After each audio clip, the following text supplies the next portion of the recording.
Good to go, guys. Almost. Yeah. I'm just going crazy. Okay. I guess I can't have both of these screens up at the same time. That's the problem here. All right, here we go. Yes, Sonny Bozo, you have to click on the listen button. Yeah, it's a lot of fun, Bruce. It's a lot of fun. Let me just check real quick here that everybody sees and hears. Everyone sees, everyone hears.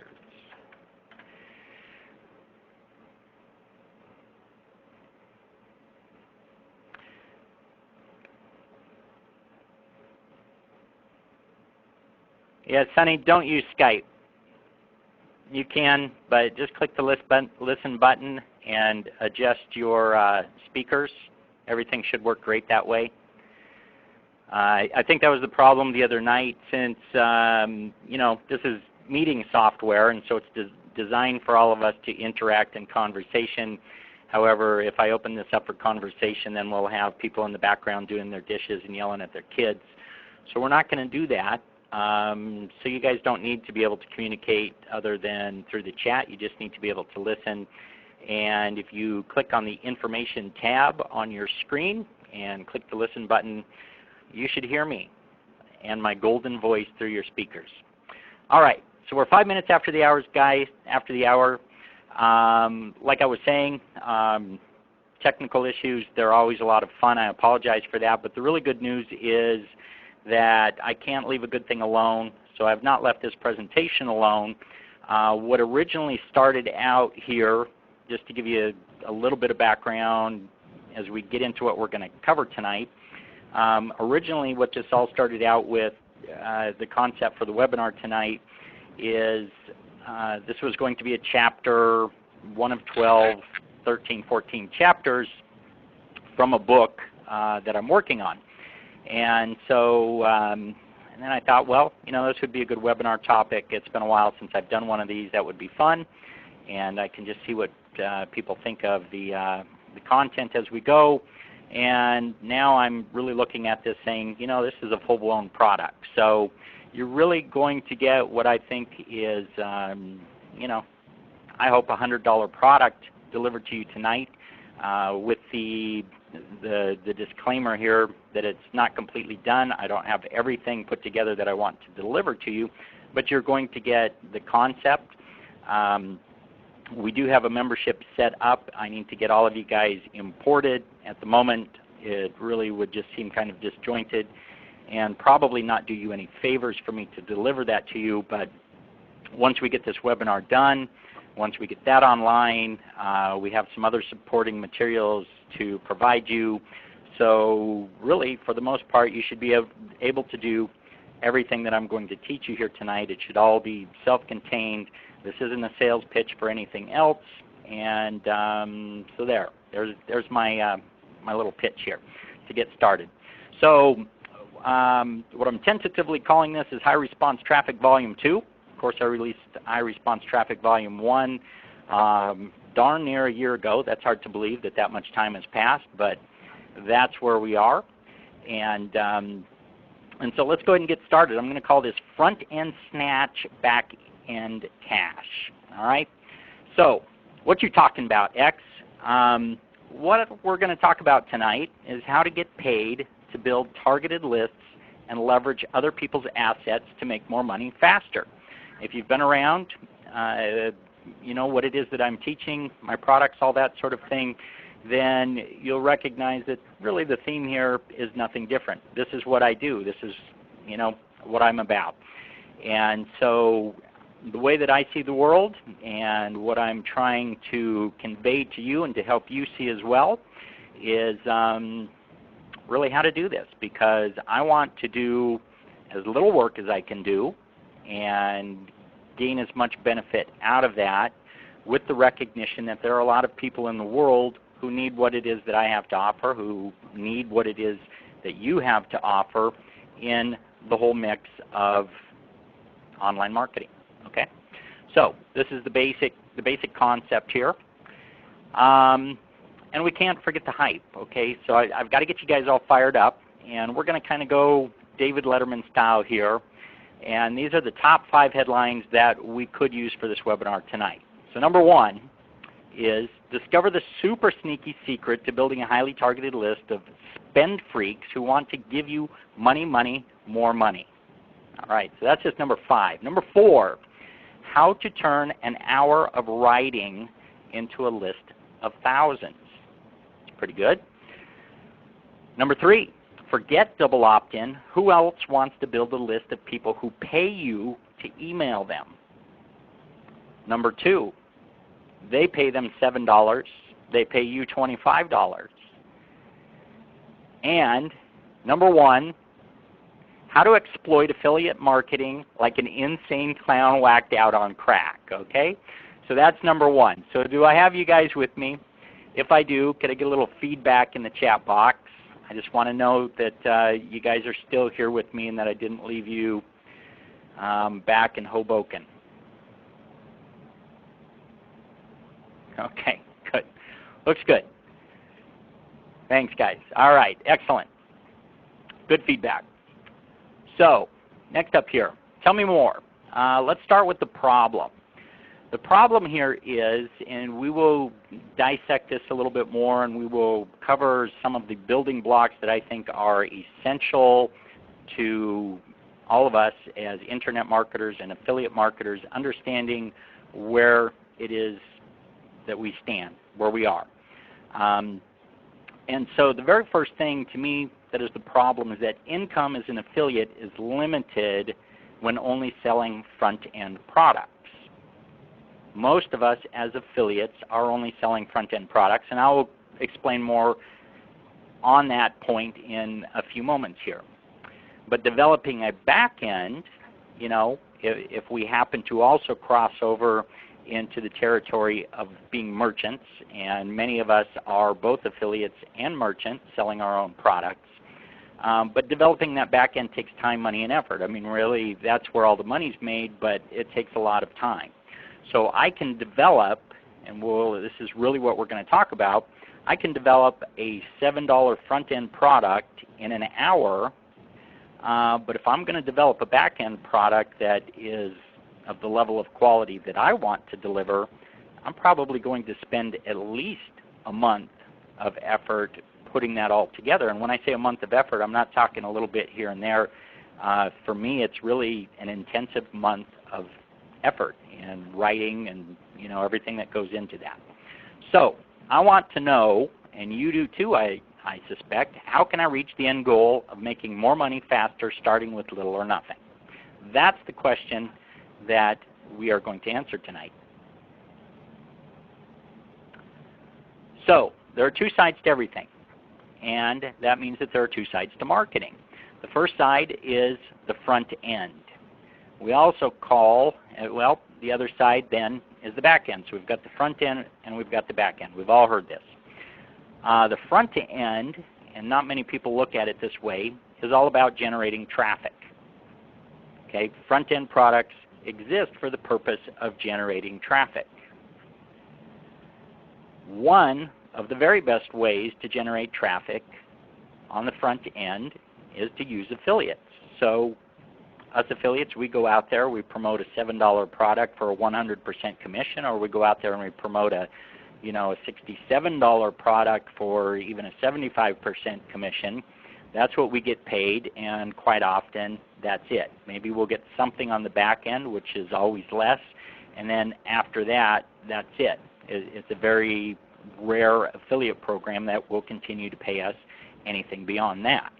So as an affiliate, we must be clear that to the rest of the world, we are simply a traffic source. We are no different than article marketing, search engine optimization, pay-per-click, whatever. We're a traffic source. We are what we are, but that's how we're seen. The next thing over here on the back end then is about conversion. So we have front end, back end, we have traffic, we have conversion. Those are the 2 sides of marketing. That's really all that there is to the whole game, if you really want to boil it down and simplify it. On the conversion side, we have the merchant. And I'm going to kind of say this tongue-in-cheek because it's not quite this way, but the merchant equals the dude who gets rich while being fed by everybody else. Now, of course, it's not quite that simple, but that is, you know, optimally, ideally, how this plays out. Okay, so a lot of people would, you know, we go onto the forums and we see this big debate whether or not a person should start off using an affiliate model or if they should start off as a merchant. When I say merchant, I'm talking about selling your own product. My experience is, because I started off trying to sell my own product, is that is not a good idea for most of us. The only people that I believe that that's a good idea for are the people who already have a great deal of experience in selling and marketing, because I spent a lot of time creating products, trying to be a guru without the ability to sell those products, and really at that point in time without even having the ability to know whether or not people wanted that product. Okay, so that's why I advocate being an affiliate. But I'm not talking really to newbie affiliates here. You guys are for the most part, my customers are not newbie affiliates. We are intermediate to advanced, or if we are newbies, we're smart enough to recognize that probably what everybody out there is teaching us and telling us to do as an affiliate is probably not the thing that is going to get us where we want to be. So we're really talking about a process here of being a smart affiliate and using this system where we are not just, you know, dumb playing traffic source and that's it. All right, we are not just another traffic commodity out there, just, you know, one more little, you know, tributary feeding our river or lake or ocean. All right. So with all that in mind, let's now switch a little bit here, because I want to talk about what it is that we do in a different way that nobody else talks about. I've never seen anybody else talk about affiliate marketing in this way. Let's talk about social value transfer. Now this is you know, probably one of the most valuable things that I got out of my college education, or at least the thing that seems to stick around with me. And so I won't bore you with the story tonight because you guys have probably heard most of it, but you know, I did a research paper anyway in college, and it was my senior thesis, and it was all about how networking happened in Hollywood. And in writing this paper, I realized that, you know, there was a structure to the way that power happened in organizations, and, you know, specifically in Hollywood. And so what I saw was, and I've depicted it with this graphic here, that in any social interaction, there is like the leader of the group. There's the boss, or there is the, you know, power broker, or there is whoever you want to call it in a situation. And the reason that they have power in the social network is because everybody points at them, you know, or everybody communicates through them. So let's just say, for example, you guys probably know what 6 degrees of separation is, right? And that's the idea that, you know, we are only 6 people away from knowing anybody else. So I know somebody who knows somebody who knows somebody who knows the President of the United States, for example, okay? In social structures then, the person who has the power is really the person at the center of the hub. So on this call tonight, that would be me, because if any of you guys wanted to talk to any of you other guys or gals on the call tonight, you would come to me and I would put you in touch with Bruce or Jeff or Sonny or, you know, whoever is on the line right now, okay? You would come to me. So who has the power? Who's the power broker? That's me, all right? Now, we can shift, we can change this social dynamic, but the other thing that we need to recognize is that every time we allow someone else to control the conversation, we give them power. So if you come to me if person A comes to me and says, hey, would you relay this message, or would you make an introduction, or would you hook me up with person B, at the very least, you're going to have a sense of owing me something, right? The law of reciprocity. At the very most, I might say, yeah, I'd be happy to make that introduction for 15% or 20% or 50%, okay? So by coming through me, you're giving me power, okay? And if I say no to you, then, you're kind of on your own there. So direct linking is one example of this. When we think of being affiliates and we go out there and we put up our little Google AdWords ad and we direct link to a merchant, what we're really doing is saying, hey, buy this really cool product, click on my ad. They go to the merchant, and who has all the power? Well, the merchant has all the power.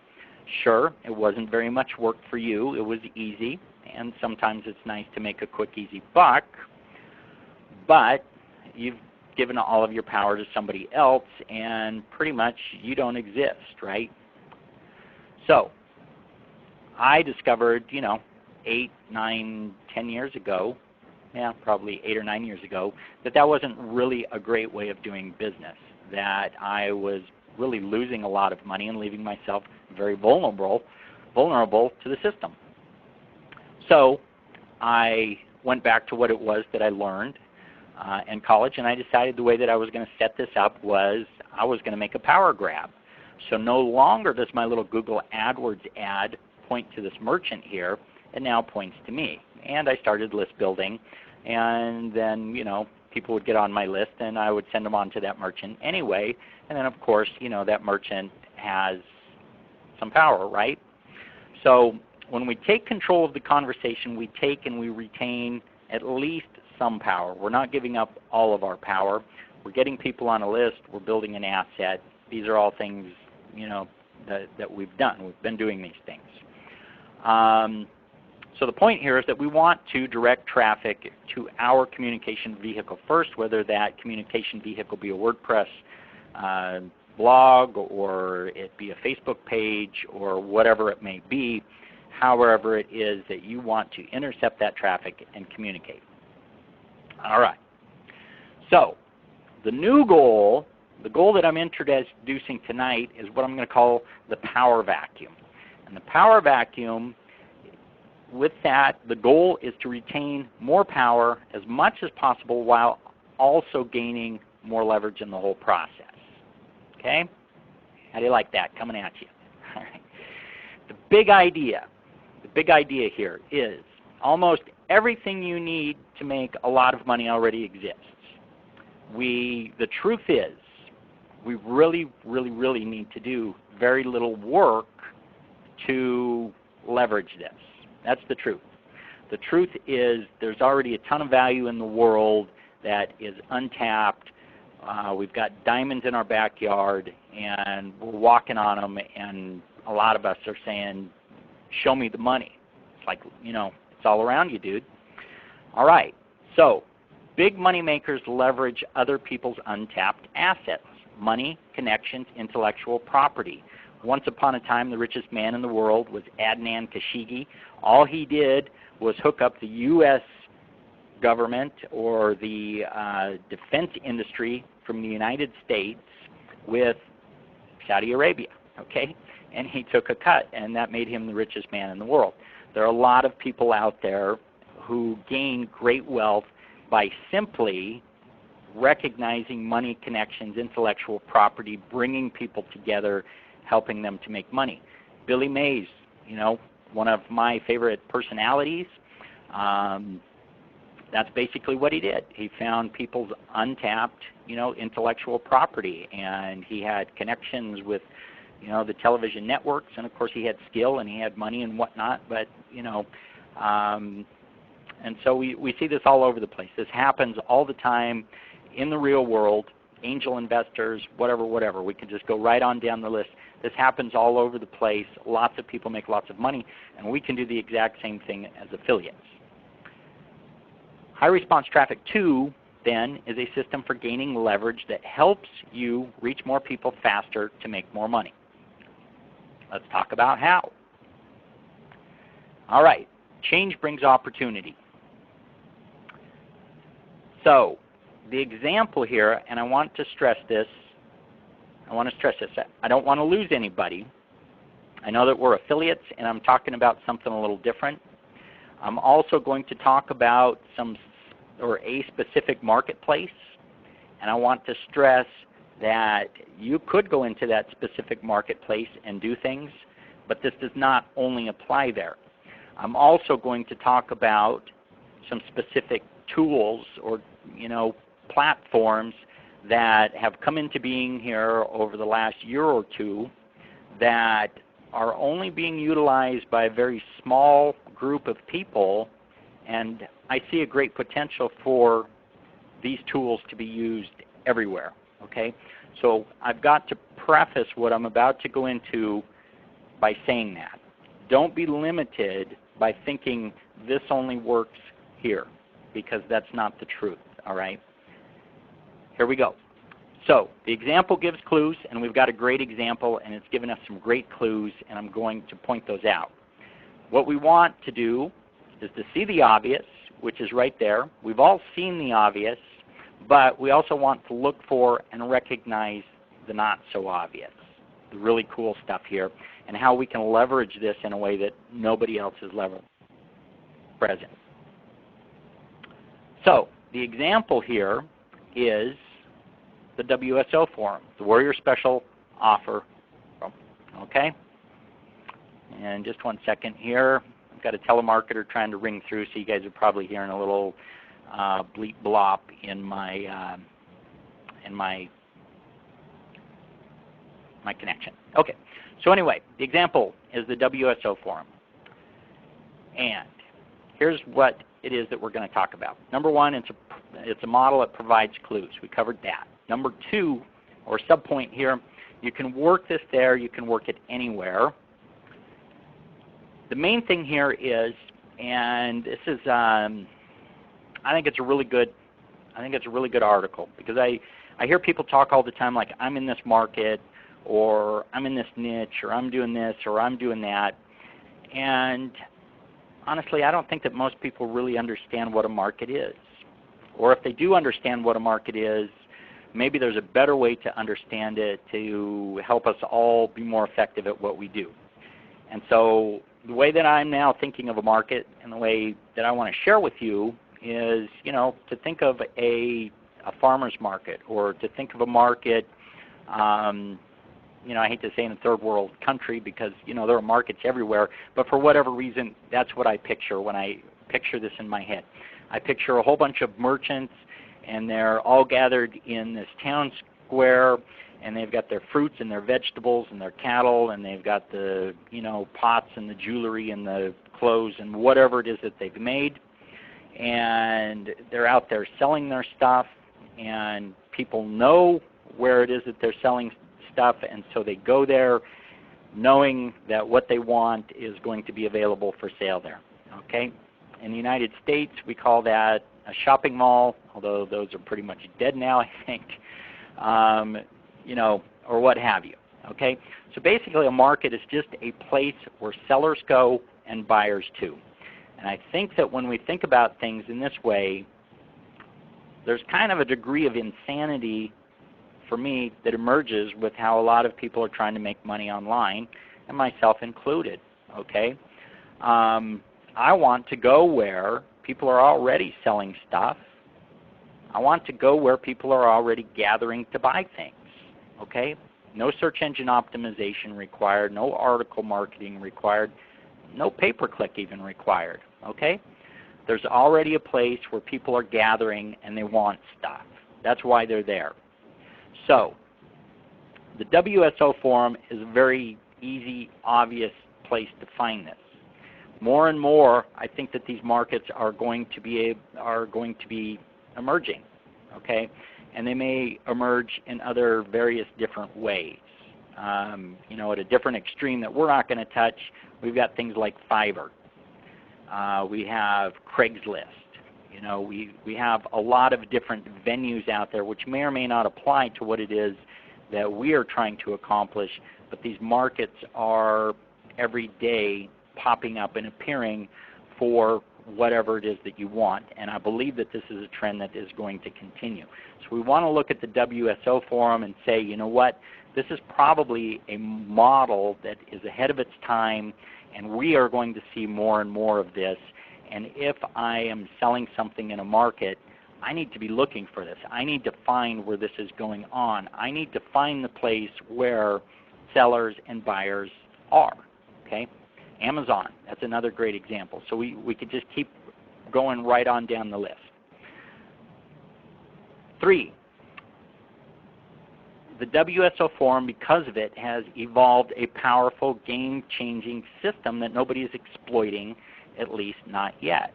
Now, if you've been there and you've used this, you may not see this as powerful game-changing, but when it kind of clicked in my head, I really think it is. And I'm going to make my argument for that tonight.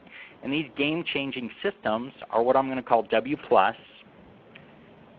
and JVZoo. Now, recently I put up an article. One thing I don't like about these is the fact that both of these services, when you go through and you buy a product or service through them from a vendor who's using them, or if you've been referred, you know, by an affiliate who's working through them, you automatically end up on these guys' lists, and they're pitching you offer after offer after offer every day. And I pointed that out. So your customers, regardless of how you're referring them or you know where you are in the transaction, they're ending up on the sales pitch lists for Warrior Plus and JVZoo, and that's something that we need to be aware of as we go forward here. Because I'm not entirely okay with that, and I realize like I've got to do something then to counteract that.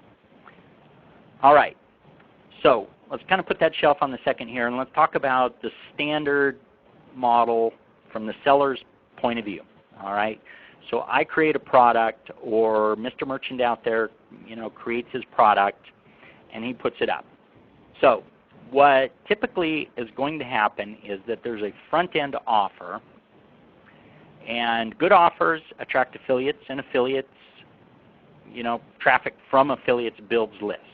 All right, that's the whole point of that $7 offer. And so what you do is you offer that for sale from $5 to $17. You give the affiliate 50 to 100%, and we'll talk a little bit more about which of these numbers is best. And what's going to happen here, what you see down here at the bottom, FTM stands for follow the money.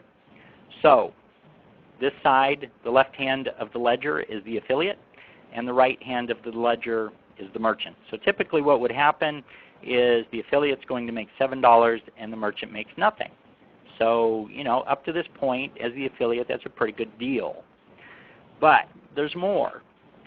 So next we have the back-end offer. Now everybody's got their one-time only offer on the back end. It's expected. And if you go to the WSO forum, that's almost always the first question, you know, what's the one-time only offer here? What's that all about? What's it going to be? Is that going to be required for me to make use of what you're selling me here? Okay, so the market now expects that to happen. For me, to back up, when I did the offer a year ago for high response traffic number 1, you know, my faux pas, I knew it at the time, was that I didn't have a back end offer. I didn't have anything that I was prepared to sell on the back end. And so that one report did $13,000 in sales, but I didn't have anything on the back end, and I probably would have doubled what I made off of that if I had something on the back end. So this is another problem that I'm looking at personally, because really, you know, I could probably easily bang out one of those reports a month. And why haven't I? Well, because, you know, it's painful to look at that and say, you know, I really need something on the back end here. And I don't want to go out there really and do that and waste that opportunity when I don't have anything else here to offer people, especially when they're expecting that. So we have the back-end offer, which is an upsell, and some of the, I guess you could call them more sophisticated people now, have a downsell. Okay, so we sell the $7 product, and then we follow that up with an offer that's going to range anywhere from $20 to $50, and if they don't take that, then maybe we take something away and they get the downsell, and they sell it for less, whatever. Okay, now the affiliate typically gets 35 to 50% of that, maybe, probably.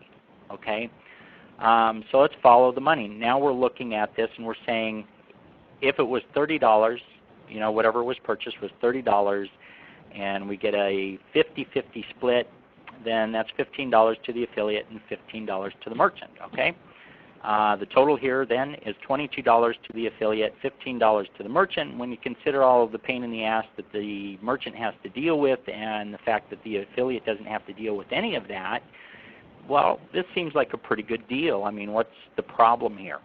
All right. Well, the problem really is that the first problem, and we'll talk about some more of those in a moment, is that there are then ongoing promotions. So when that front-end offer is purchased, you know, Jeff, if you're on my list and I promote somebody else's product to you, then you're now on my list and you're on somebody else's list. And you've gone from getting one promotion per day to getting 2 promotions per day. Okay? So the pie just got cut in half. And unless I, X, am more consistently in your face, or I've done a better job building the relationship, or somehow or another I have constantly, you know, maintained you know, this relationship with you where pretty much you don't move, you don't breathe without asking me first, then you're off, you know, spending some of your money as a customer with somebody else. All right? And of course then that somebody else is going to go out and they're going to promote offers to you, and all of a sudden you're on 20 lists. And how significant am I, the affiliate who originally made that promotion? Okay? Unless I've got something else going on, and I hope that I do, you know, I'm just going to become another faceless, you know, money mongerer trying to sell you stuff all the time, and eventually you're going to get sick of hearing my crap and you're going to unsubscribe from my list, and it's done. Okay? So in the future, and this is probably talking in an absolute, but let's go ahead and just say, you know, in the future, this guy here, now with you on his list, he keeps 100% of everything, and I get nothing. Okay? And let's say, you know, you only buy one other thing from him over the next 18 months that you're on his list, but he's just made another $25. All right? Some customers are going to spend thousands of dollars. Some customers may not spend any money. But the point here is, you know, we can kind of see that the further people start moving along this funnel, the more valuable they are to somebody else, the less valuable they are to us. And if we go back and we think about that social power structure that we talked about with the boxes and whatnot, we can see that every single day, every single time that we promote somebody else's offer, we're losing social value until eventually we're insignificant. Okay? That's not what we want. So let's look at the standard model then from the affiliate's point of view. So we have the front-end offer, and I've got this gray up here because that's where we're making the bulk of the money. So the good offer attracts us. We go out there, we promote it. We make $7. We're, you know, really happy that we could send out an email to our list today and make money.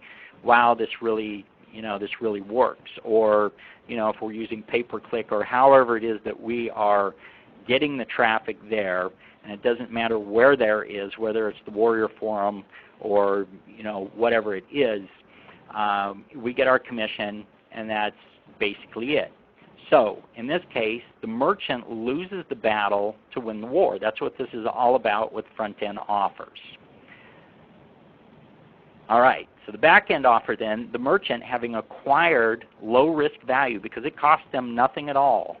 You know, they created a product, they put up the offer, and it cost them nothing at all then for you to go out and promote. Now let's never lose sight of the fact that we've spent a lot of time, a lot of effort, a lot of money. We've invested, you know, a lot of time, money, and effort into our education to get to this point that we can produce a result. And we're basically just giving all of this to somebody else.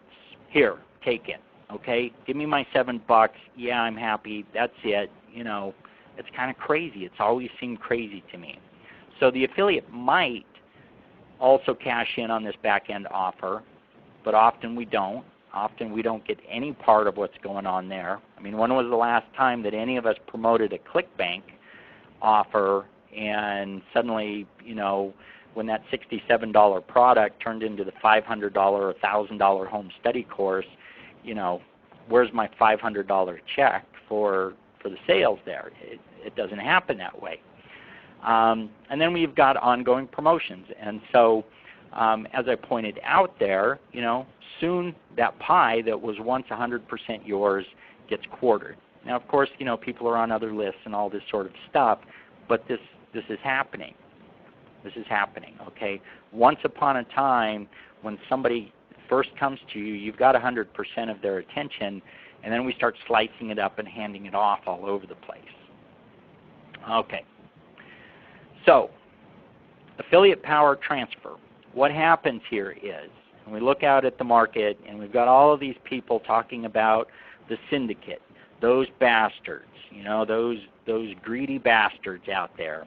And I don't know if you guys go and you read the Salty Droid and all of his crap, but you know, it's like we've got all of these people, all of us are playing in this game and feeding this game without really recognizing how this happened. All right? So once upon a time, we've got, you know, little dude who happens into the Warrior Forum, and he happens to recruit a handful of affiliates, and they send traffic to his offer, and you know, he makes some money, and he's pretty happy. All right? That's his big success there up to this point. All right? Now, with that confidence, then he, with that confidence and more awareness in the marketplace, he creates another product. And when he creates that product, then some more affiliates jump on board here and they promote. Okay? And so, you know, our emerging power broker is now gaining a little bit in stature. All of these guys are leaking power to this guy. So they're leaking, they're giving up, you know, page rank, you know, to this guy who's becoming, you know, the authority on this subject that everybody's pointing to. And then before we know it, whoop, boom, you know, everybody's sending, everybody's giving, you know, their power up to this person, and they're great big, and then we can all sit around and hate them, you know, because they're, you know, the crap lords in the syndicate, okay? And that's what happens. Everybody gave these people the power. Everybody gave these people the power. They didn't have any power to begin with. All right. The power vacuum. Let's get back to this, okay? That's just a cool effect. I had to do it again. So, the snatch and cash model, it's your pie. It's your pie. If you want to divvy it up, you can, but it's your pie. So, here's how we're going to rework this. You and I are going to develop some simple little front-end offer. You create the front-end offer designed to sell someone else's back-end offer. Now, I have to say, you know, some of this stuff I'm borrowing liberally from different places, and there are going to be twists here as well. So please stick with me. You create the front-end offer designed to sell somebody else's back-end offer. So now, all of a sudden, you're the guy in the position to have affiliates sending traffic to you. A good offer attracts affiliates. They build your list. All right? Now, we don't want to do all the work of building a back-end offer. All right? So let me be very clear about this. We don't create a front-end offer and then look for a back-end offer. We'll talk more about this in a minute. We find a back-end offer first, and then we're going to create a front-end offer as the thing that is going to get us free traffic. All right?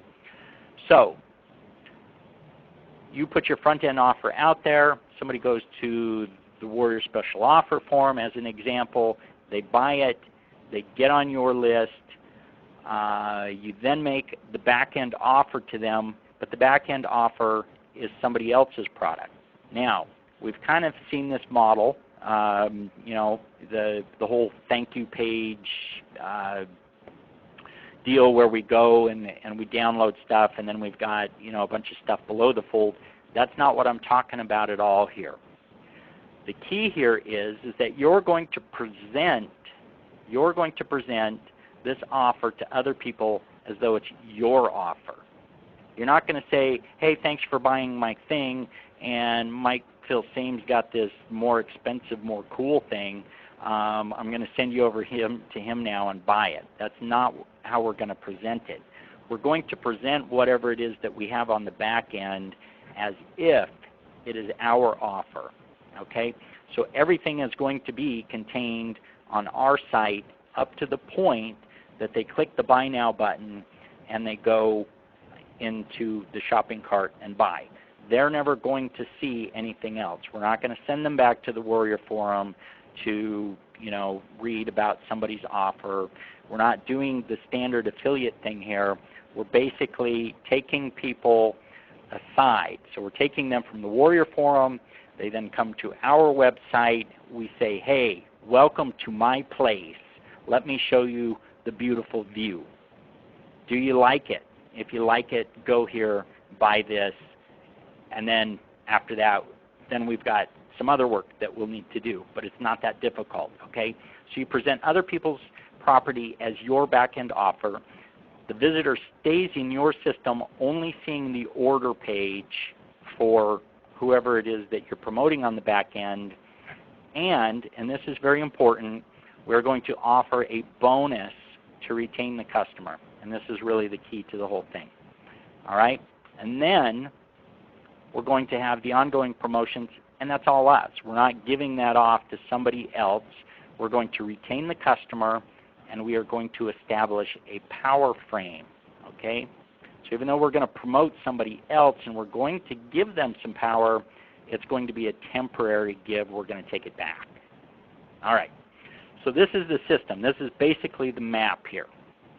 All right. We create, and we're going to talk about all these components. And I don't know how far that we are into this here, but I realize I'm on slide 16 and there are 42 slides. All right. So we're going to create a simple front-end offer designed to sell. From the very beginning, it's designed to sell somebody else's offer on the back end. We're going to offer it for about $7 with high response traffic. I started that off at $5, of course promoting it to my list first. I did a dime sale. Had never done a dime sale before. The price accelerated a little faster than I wanted it to, but at any rate, you know, I sold 932 of those, of which about 250 were to my list. So this works. I've also got some information from Chris Munch. I think it's Chris Munch. That's really good. He's really done very, very, very well for himself coming out of nowhere on the Warrior Forum, and he presented, you know, his JV partners. I've never promoted for him. He's promoted for me, but he presented all of us with some really, really good, really insightful information. The best price point is about $7. Run it dime sale style because that creates more of a sense of urgency amongst buyers, and you give 100% of that to affiliates. This is not where we're making our money, so it's absolutely fine with us if the affiliates get 100%. because they're free traffic. They're building our list for us for free. Okay? And so when the person buys our offer, they then go on to what we can call our $7 prospect list. Normally for me a prospect list would just be people who come to my website and they ask for a freebie. So I wouldn't probably treat these $7 people quite the same way as I would treat the freebie people. But then again, we're talking about the Warrior Forum, and there are, that market comes with some problems. I'll just say that. It comes with some people that I probably would not want to deal with long term. So I'm probably, or I have more or less treated those people as though they are really prospects until they actually show me that they're more serious about being a customer with me. Okay? And so once they're on this prospect list, they've bought my $7 offer, they're on the prospect list, and I'm going to further promote the one-time only offer and or downsell it, and then I'm going to start promoting other stuff. I'm going to make whatever money I can from those people at that point in time. All right? As I've said here, the platform, and we're going to talk more about why WSO Plus and JVZoo are important to this process and why we don't want to use other platforms that are available out there. That's the platform that we're going to use to do this. Again, the purpose is to build a list. And as well down here with the $7 prospect list, this as well would be what, if you want to get into doing joint ventures, you promote me, I'll promote you. This is the list that you always use with, rare exceptions in the future, because you don't want to give up that power. You don't want to give up your best customers to other people unless there's really, really something special about the offer that you're promoting. Okay? So after people buy the front end, they then come to your site, of course, and they get, we see a thank you page, right? Now on the thank you page, of course, that's where we're going to present the one-time only offer and add a bonus. And I'll give you, a simple example of how this is set up later on here, but I just want you to understand the basic framework here. Again, the offer is made on your site, and when they buy, then they are added to the bonus buyer list. Again, I will show you why WSO Plus. I'll show you why WSO Plus. JVZoo works the same. I'm not going to show you, the same thing because it's redundant. At which point they're automatically added to a buyer list, and using automation rules, we will remove them from the prospect list, and we will treat these people better and differently than we treat these people here. That's probably not the way that I want to say it, but we'll treat them as more valuable to our business. Okay? So once they've bought the one-time only offer, the key here, the key ingredient is to have that bonus. We will talk more about this later, but really the purpose of the bonus is only marginally to entice people to buy. It's more because we want to do what I'm going to call the authority reclaim reframe. Okay? When we send people off to somebody else, we've given up social power, and the authority reclaim reframe is going to be about taking that power back. Okay. Once this happens, then we just repeat the cycle.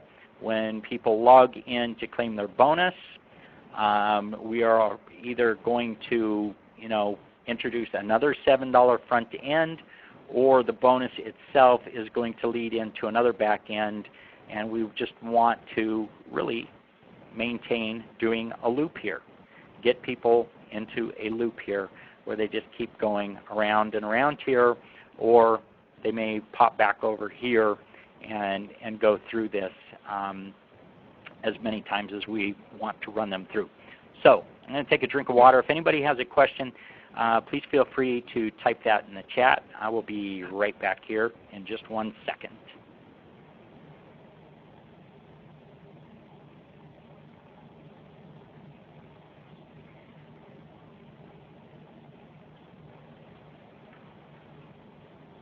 All right, guys. So where do we start? We're going to start out here with something a little bit different. I've talked about this a bit, and more, this is something that I'm working with everything that I do, and it's really amazing the clarity that it brings to me in my marketing effort. So first of all, let me introduce this story, or this concept of backstory. Backstory, basically, it comes from a book which at the moment I don't even recall, but the title of the book is basically how to anticipate what your customers are going to want to buy next. Okay, so one really good example is two really good examples. Number one would be the automobile. And we think about, we live in a world now where the automobile market is really, very mature. It's well developed, okay? But once upon a time, when the automobile came into being, there were things that were first required for the automobile to exist. There was the technology. We needed engines. We needed tires.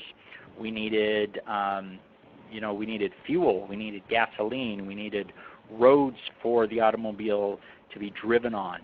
And so, if the automobile had been invented at an earlier time in history, it wouldn't have worked because, nobody would have had any way of fueling this thing.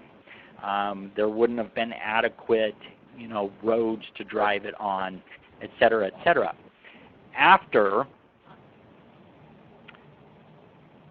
Yeah, Jeff, just real quick here. Yeah, it is a distinguished hijack. You're exactly right. That's what we're doing here.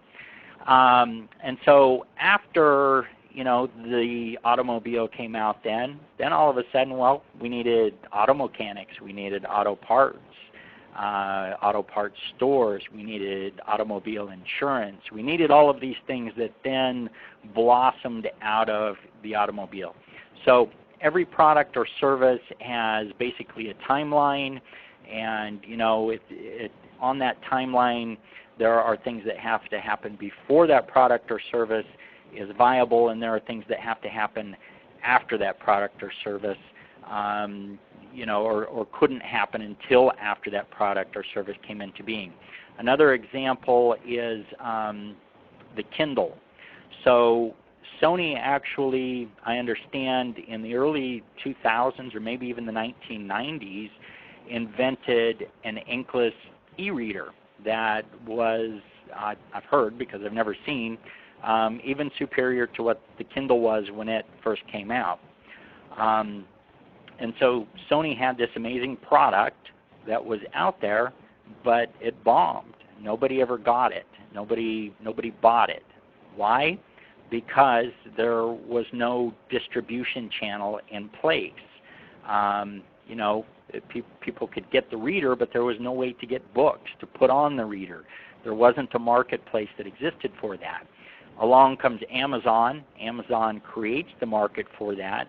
They then introduced their reader to the world, and all the content that we could ever want or hope for is right there. So the distribution channel existed through Amazon, and that would be a very, very, very difficult one for anybody to come in and compete with and beat. So those are examples of backstory. Whatever it is that you want to go out there and market, there is a backstory to it. And so what I've got up here, is a mind map, of course. And what we want to develop out of this, we are not probably most of the time so much concerned with what's happened in the past or what's happened in the future, but we're certainly concerned with what are the things that are related here. Now, I'm just taking money-making website, and I'm using this example first because this is something that all of us can identify with. And I might look at this and say, well, here's this great big market. Where is my niche within this market? And I might say, well, I'm going to focus on list building. Okay, well, there are a lot of people out there already doing list building or selling list building tools or services or whatever. And so I might want to position myself as the hub at the middle of that. And yes, that's going to take a little bit of work for me to get in there and figure out how to do that. But by developing this map here, I can kind of see where in the world I might fit. I can see what is going to be related. I can see very clearly what the offers are. And of course, I wouldn't want to do all of this in finite detail. This is general enough for me to just say, here's kind of the general area that I'm at. Let's just say I'm interested in conversion. What really, am I most interested in when it comes to conversion? I really like list building, and go from there. And then you can work it out. But we can also work this backwards. We can say, okay, I've decided here to hop into, let's just say that I decided to hop in here as the expert on autoresponder services. Okay, there are 20 of them out there.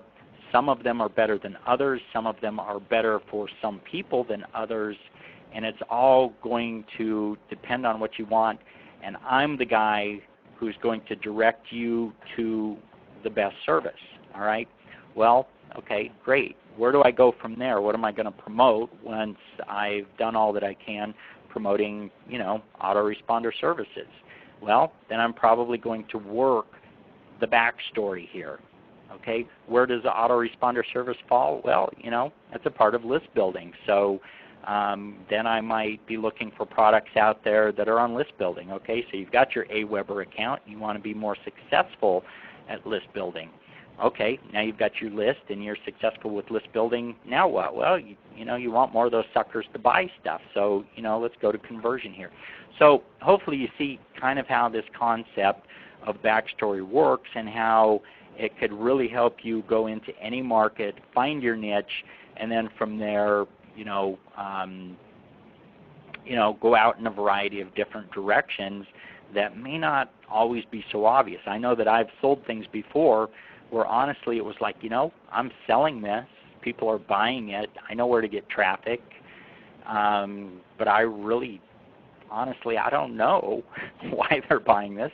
I don't really know where I fit in the big scheme of things. I don't really know what else I would offer to them once they solve this problem. And so going through this process here, I'm telling you, it'll make you feel brilliant. It looks simple, maybe, but I'm telling you, it'll make you feel brilliant, so do it. The next example here, let's take it out of internet marketing. Let's take it into something else. Let's say there's self-sufficiency.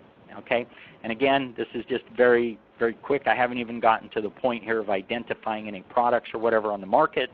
But self-sufficiency is, something that we've been interested in, and I can tell you honestly, if you're interested in self-sufficiency, living the 4-hour work week is much more achievable than being self-sufficient. Okay, let me say that. Let me say that and save you a lot of heartache. But no, a lot of people are interested in this. I'm interested in this. A little less so today maybe than I was 2 years ago, but this is where I'm at and this is what I'm working on. So there are a variety of things that people into self-sufficiency are going to be interested in. Again, so I've just broken this up. Food. People, if you're living out in the middle of nowhere on 5, 10, 20 acres of land, you've got to generate income. How are you going to do that?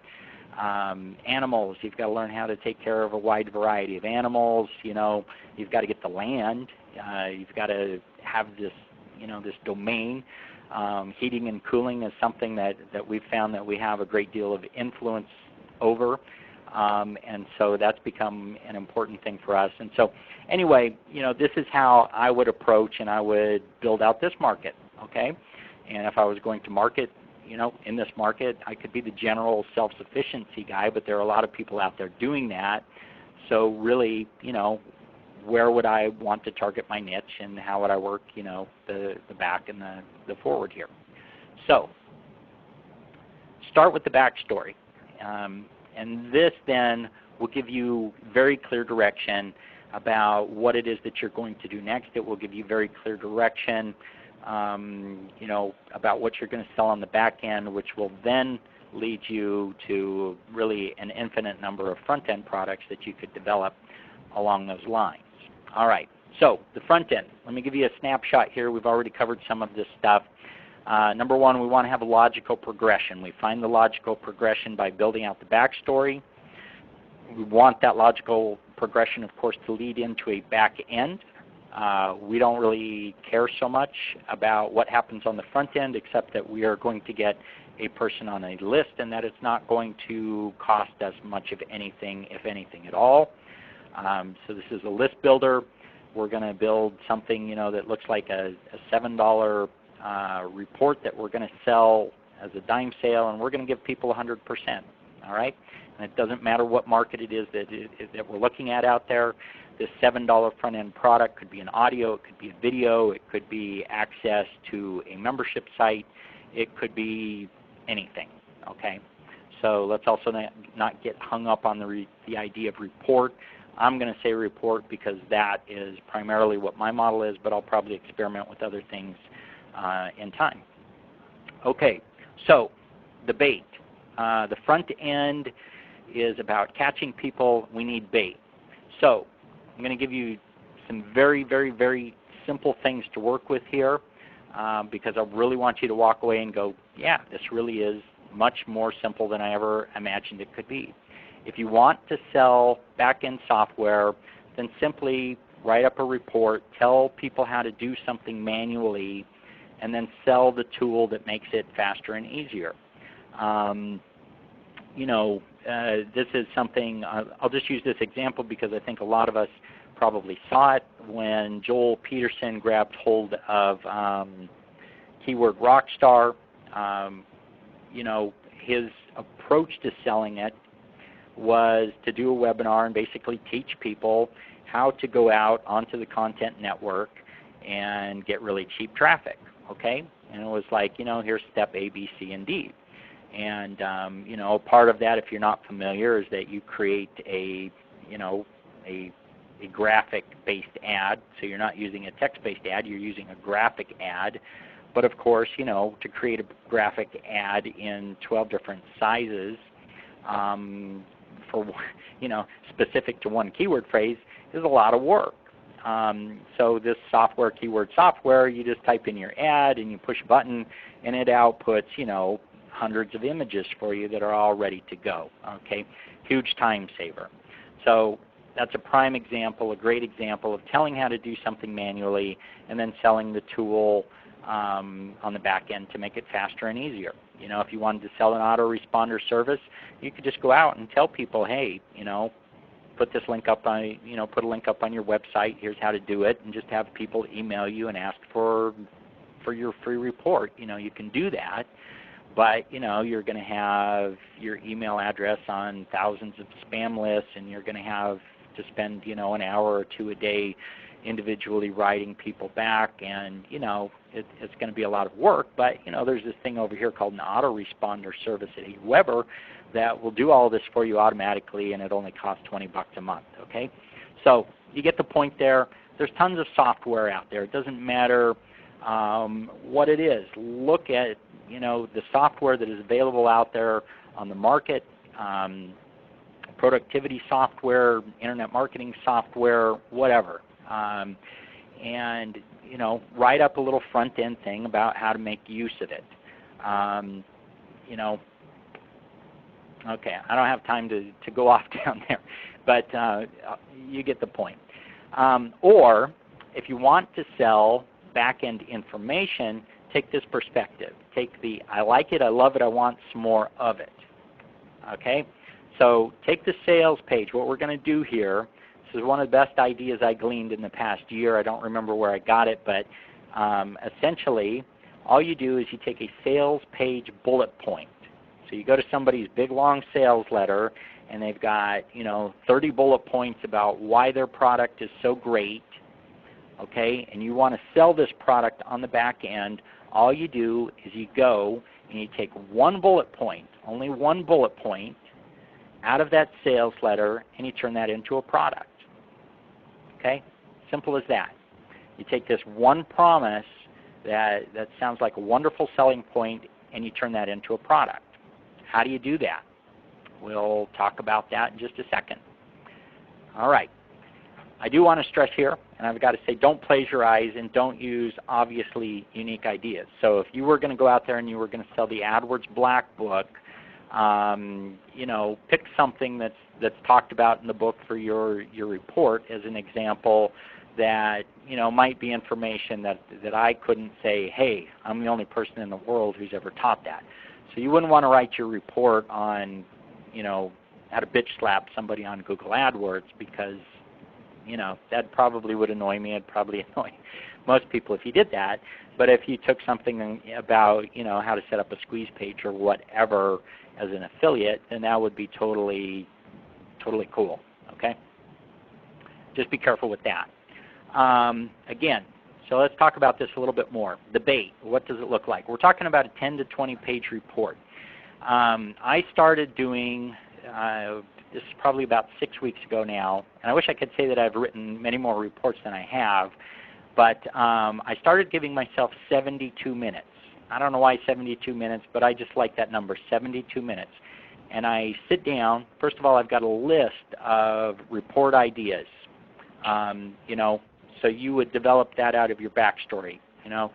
Get a whole list of report ideas. Go out there, find bullet points from sales letters.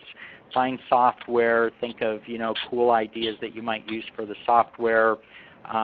Take articles, maybe that other people have already, published and improve them, add to them, whatever. But I take 72 minutes. I give myself 72 minutes to write as much as I can. I try not to stop and edit.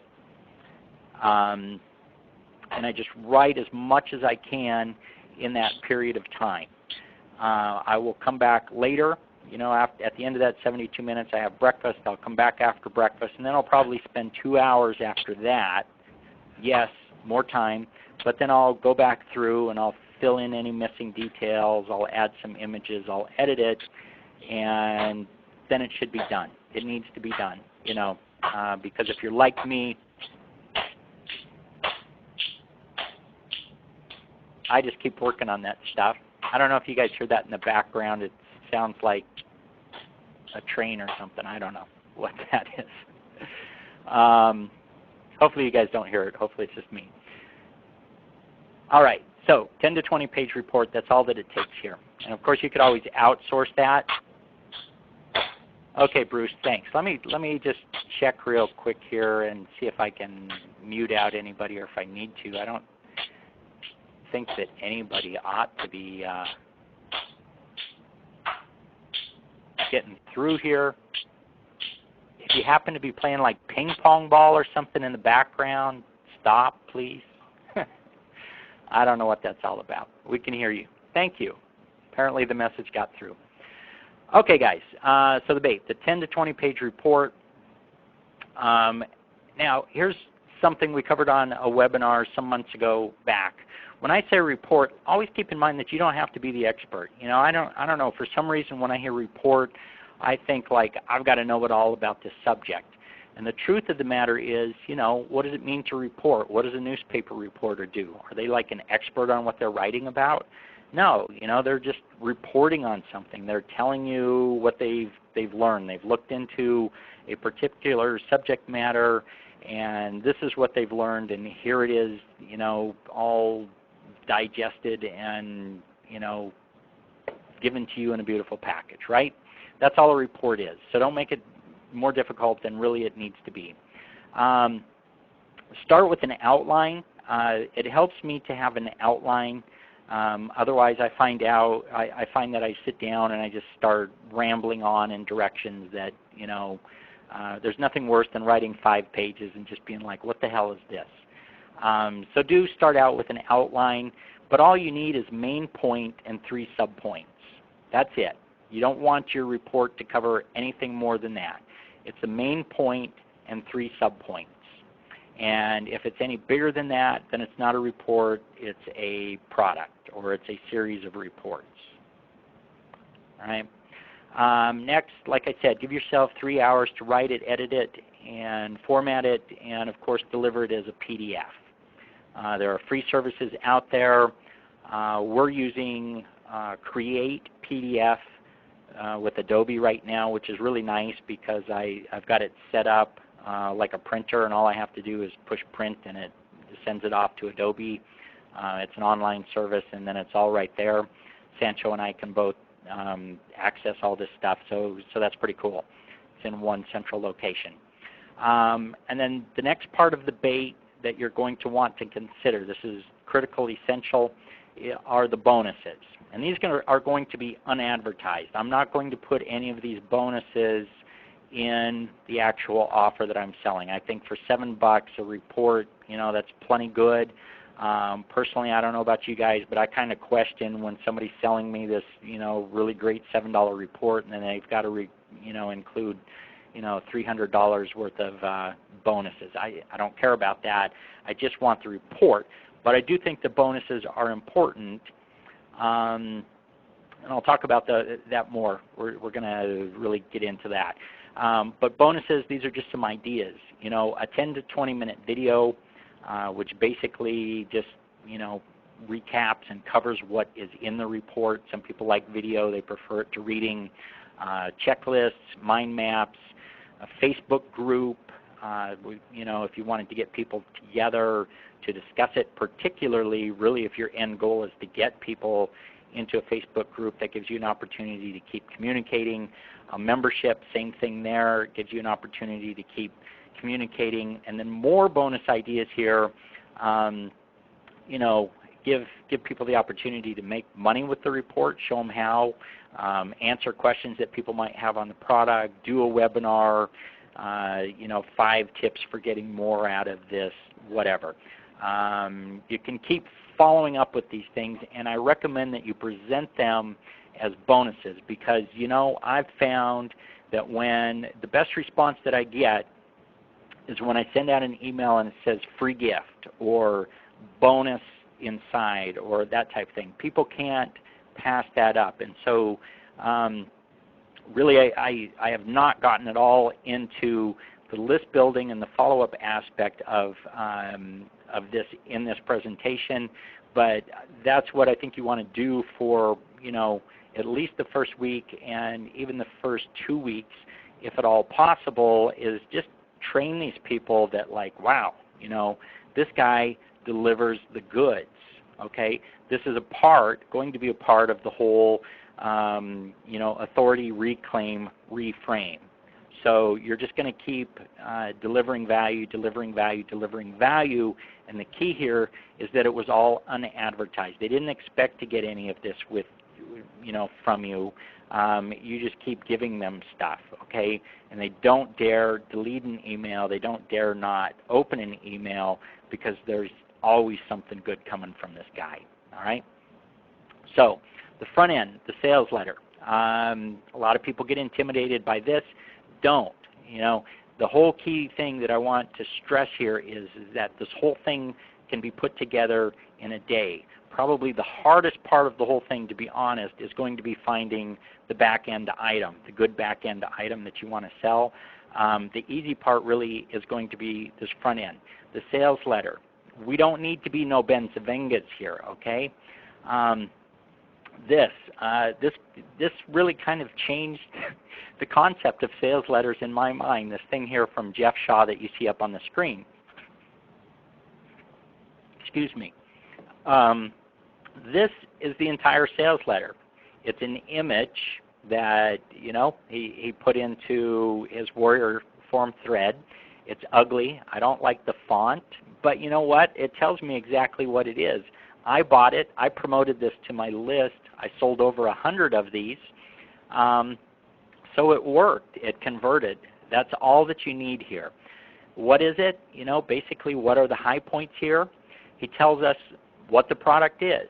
What is this? Okay, it's about borrowing authority in any market. Why do I need it? Well, you need to establish your own authority. I think he probably could have done this even better, but it's about using brands or the expert status of others in your market to build your own brand, your own authority status, and to build lists to sell more stuff easily. What else do I need to know? Okay, that's pretty cool. What will I get? I'll get 9 training videos. Is it guaranteed? Why, yes, it is. There you go. Now let me say, I usually do not guarantee low-cost items, and that's for the reason that you want to, again, keep in mind here that really I'm wanting to build a high-quality list of people.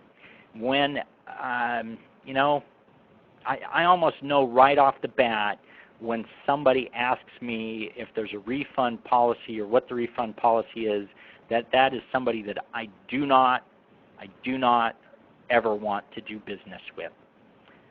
Am I wrong some of the time? I'm sure that I am. I'm sure that 10%, maybe 20% of those people are really great people who might have been good customers, but I really don't want the headaches. So I don't offer a refund guarantee on these low-cost items. You may feel differently about that. Sure, it's probably going to cost some sales, but I think it's also going to cost some headaches. That's just my perspective on it. If you're going to hard ask me over $7, you know, it's extremely unlikely that you're going to buy something from me for $50 or $100 or, you know, more. And that's really what I want. That's the kind of relationship that I want. I don't want bloodsuckers. Okay. All right. So the front end, the sales letter. You know, we don't need no Carlton either. And this is what we're going to do. We're going to make this really simple here. We are going to rewrite for fear, anger, frustration, or confusion. One of those four, pick the one. This will take a little bit of market research for you to kind of identify where most people are in your market. You may want to write a number of headlines here. But, you know, again, going back here to Jeff's thing, basically, you know, this is it.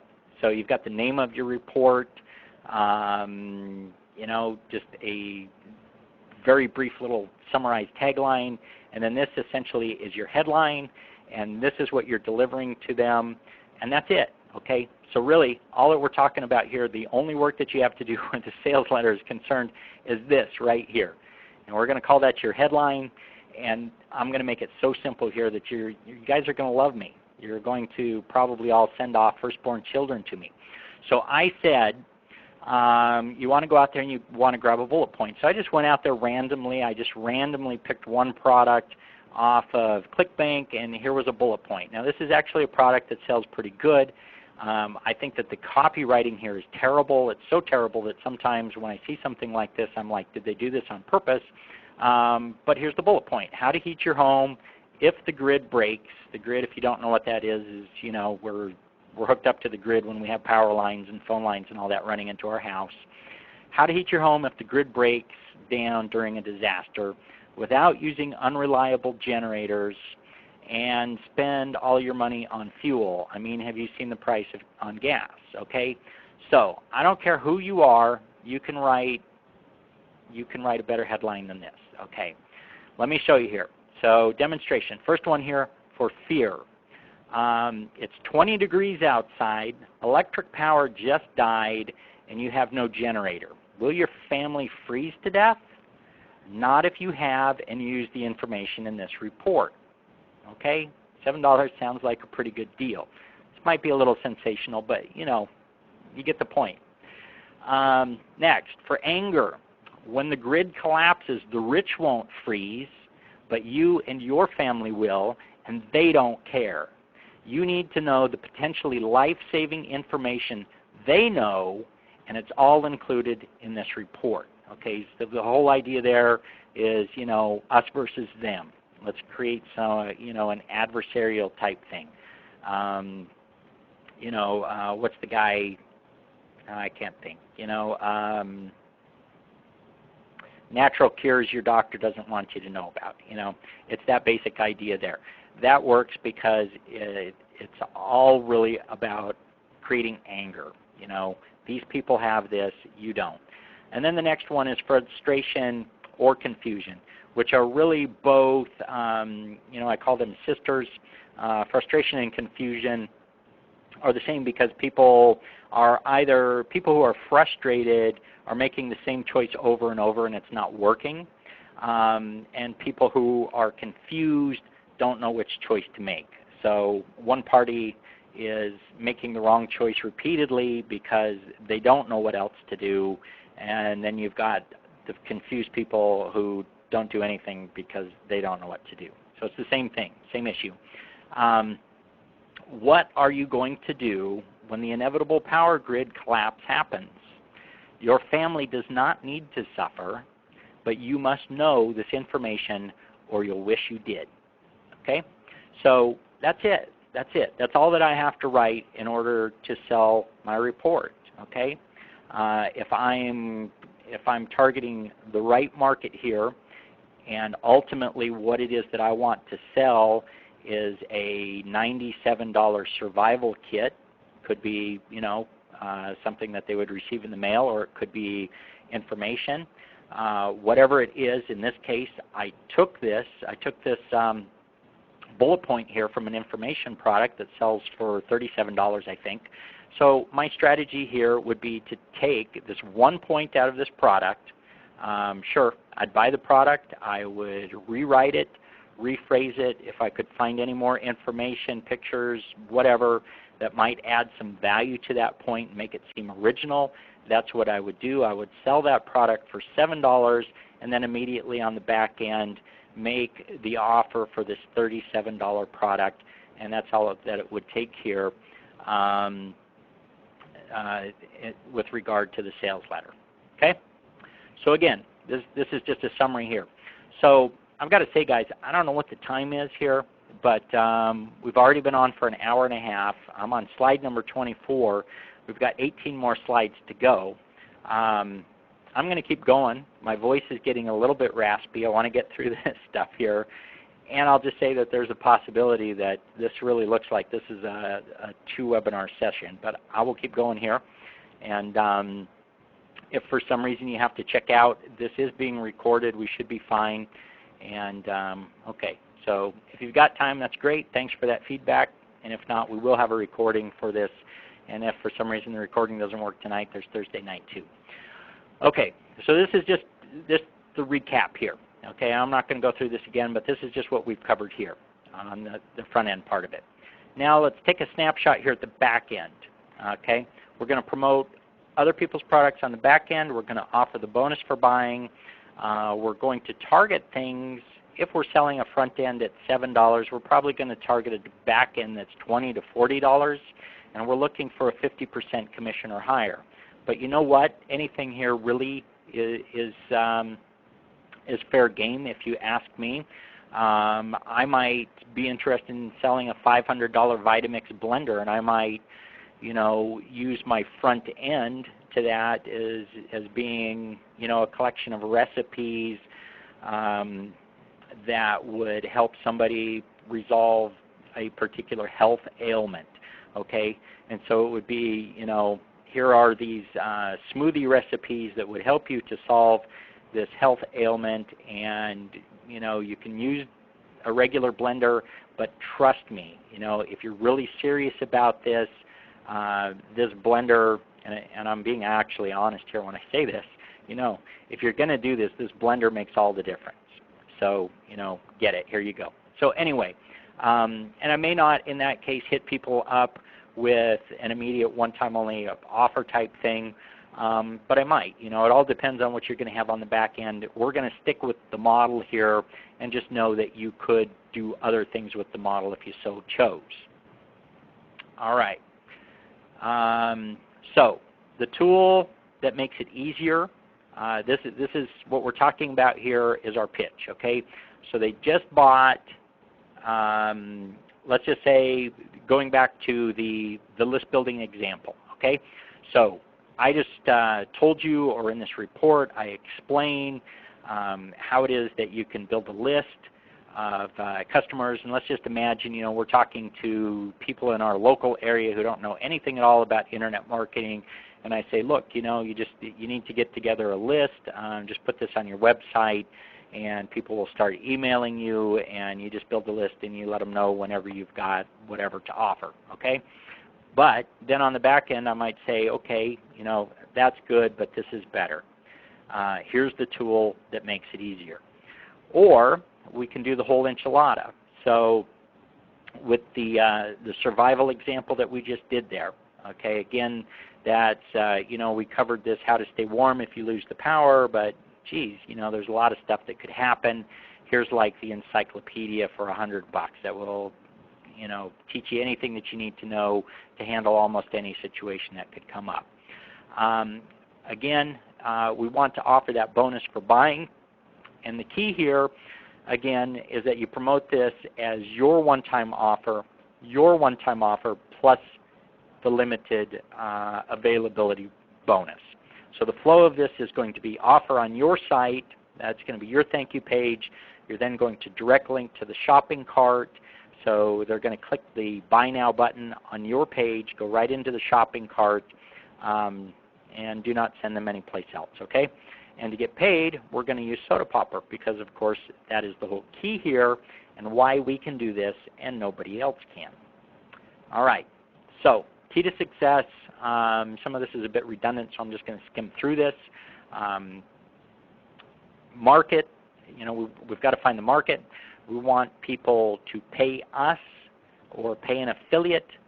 Then we present them with the one-time only offer, which if they bite on, they pay again.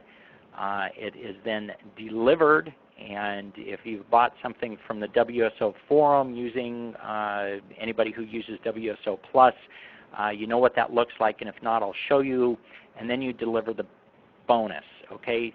So the whole deal here is we're going into a market, people get introduced to us, they go through this whole process, and they end up with us.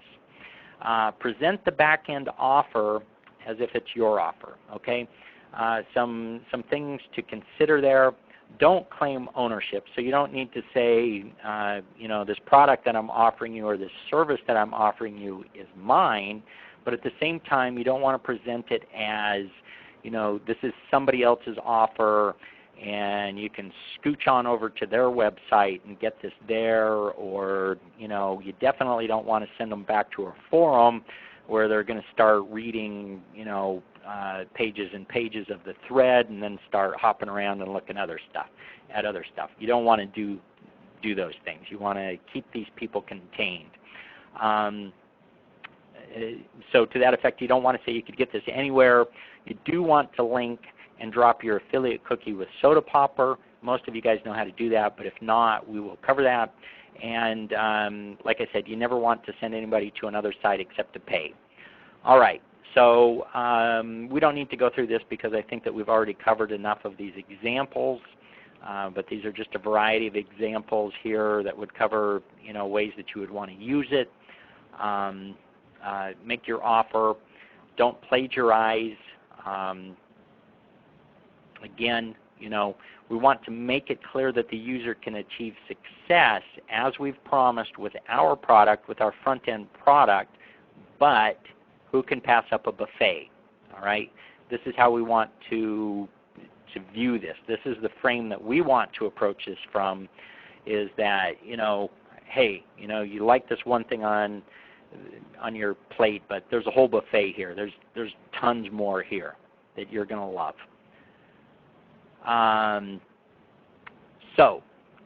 Your offer. We're going to start talking a little bit more about this. The offer is about not leaking out power. And you want to frame the offer as being exclusive. I mean, that's the thing that you have here. This is why the bonus, one of the reasons that the bonus is valuable. Okay? It's very possible that your back-end offer is going to be something that maybe people have seen before.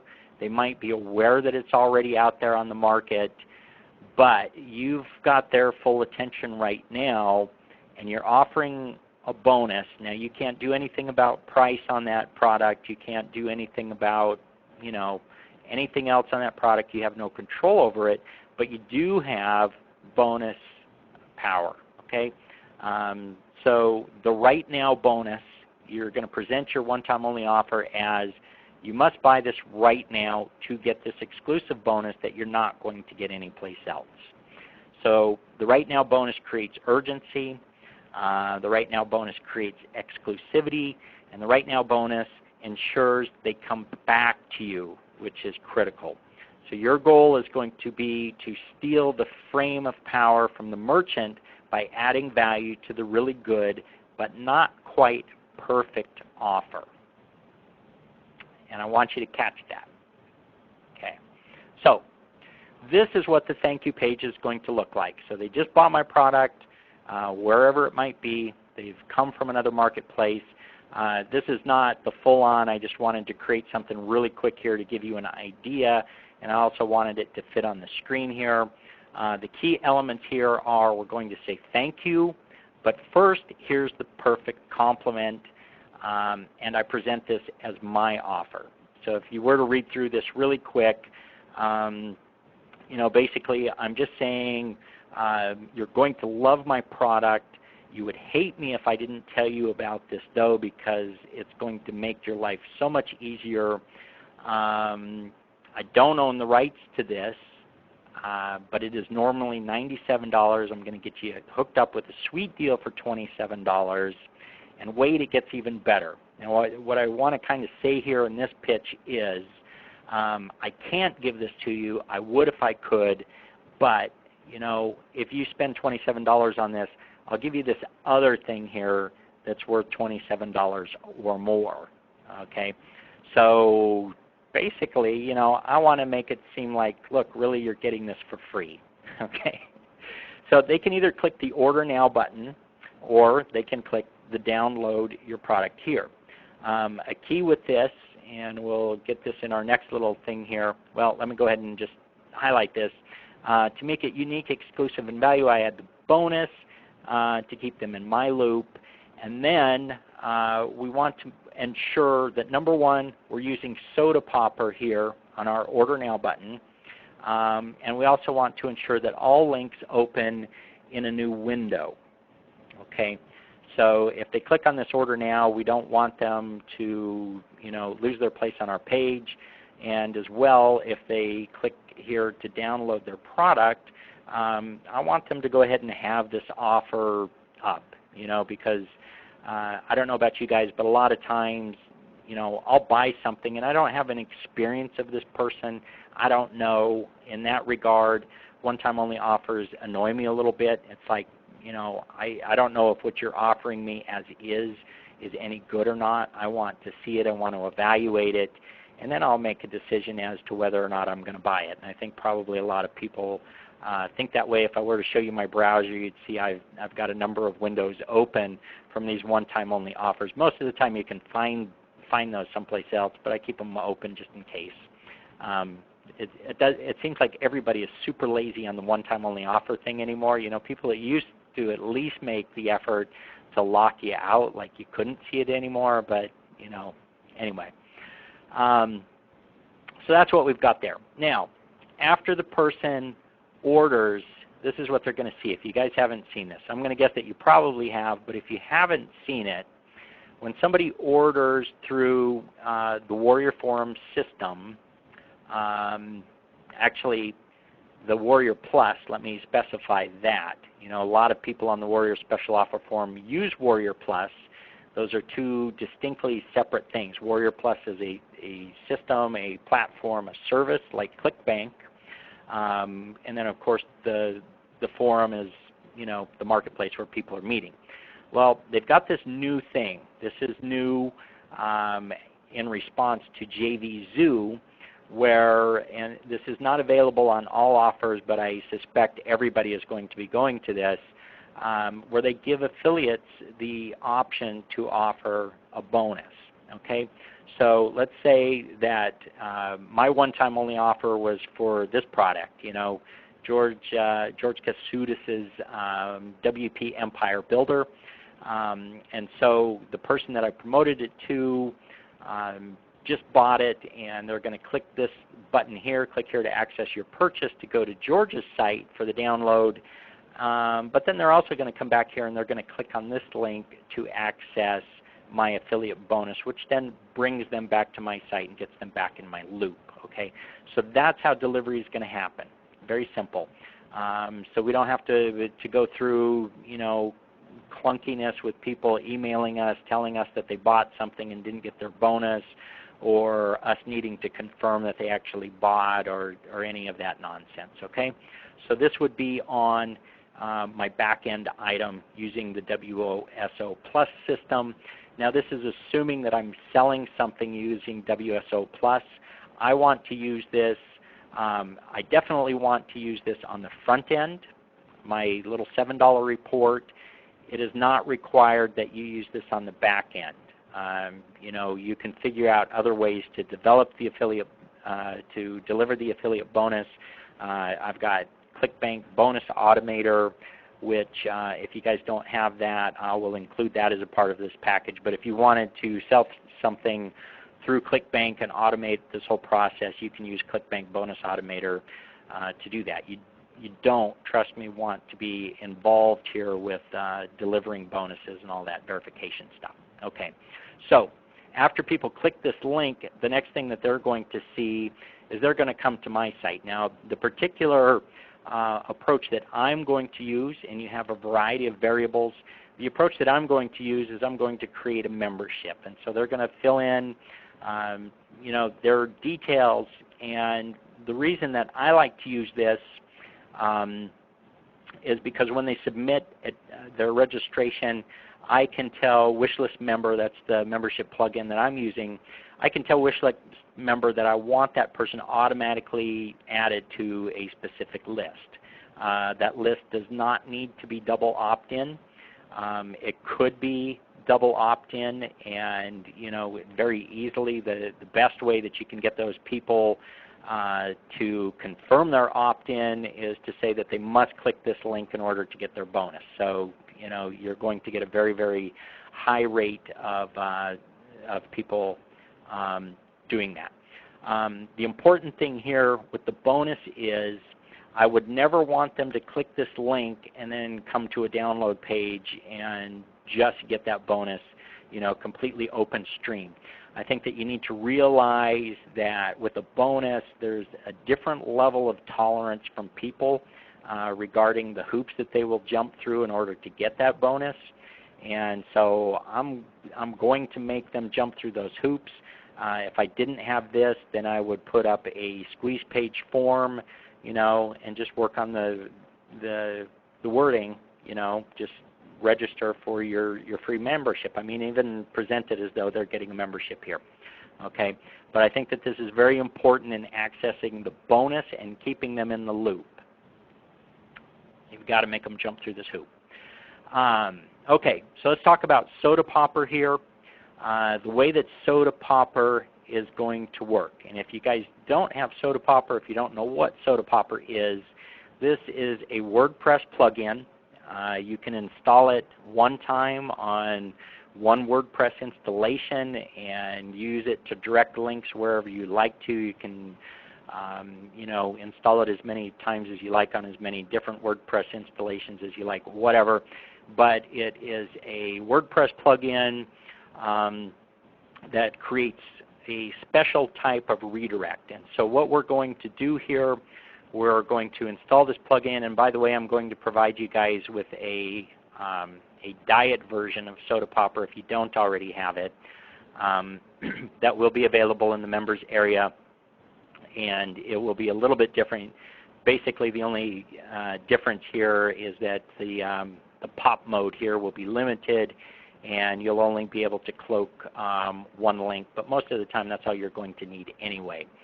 But what we're going to do here very simply is we enter a name here for our redirect. So this is going to create a link that's going to say something like mysite.com/go/backend. Very simple. You've seen that many, many times. The destination URL is going to be the buy button, okay, for the back-end offer. So all you need to do to get that is to right-click on it and copy the link location. And you can see right here that that's what that link would look for, like in this case. You know, this works for ClickBank products, whatever. There's always going to be a link that, you know, is associated with this add to cart or buy now button on somebody else's site. We want to go ahead and swipe that, and that way we bypass that person's site altogether. And we're going to plug that into the destination URL, because when people come to our site and click on that button, our buy now button, this is where we want to send them. We want to send them to the same place that this button up here would send them to. And then the next thing that we want to do here, because of course we want to get paid, if we only put in the destination URL, you will not get paid. Okay, let me stress that. You will not get paid. You need an affiliate link for the product that you're selling. Doesn't matter if it's ClickBank, Warrior Plus, JV Zoo, One Shopping Cart, whatever it is that you're trying to do this with. You will also need your affiliate link, and you will just put that into this link cloak box here. What's going to happen is this will create this link. Let's just pretend this is our link up here, which is going to be mysite.com/go/backend. They click on that link. It's going to send them here, but it is in the background, unbeknownst to them, going to drop my affiliate link. So it's going to ensure that I get paid. And it's that simple. And what this does is it gives me complete control over the linking process and where it is that I want to send people. And this is why you and I can present that back-end offer as our offer and cut out forums, cut out other people's websites, cut out everybody else to the point, that the only reason that any of these people would ever get included is if you and I have already made money. Okay? Nobody else sees these people. Nobody else gets to see these people until we've made money. Okay? So yeah, we fill this stuff in. We click this button, the create button, and boom, there you go. You're going to have this link. In my case, it would be gotrythat.com/now/backend. And that's going to send people where I want to send them. Actually, I want to show you guys this. I'm going to switch over to my browser real quick.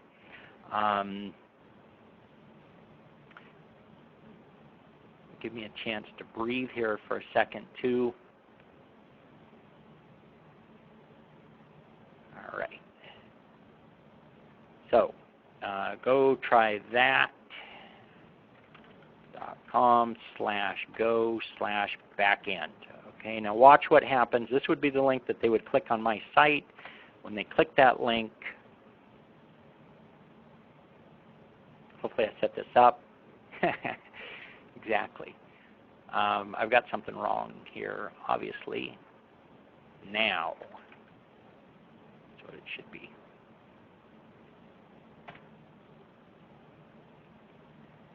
Okay.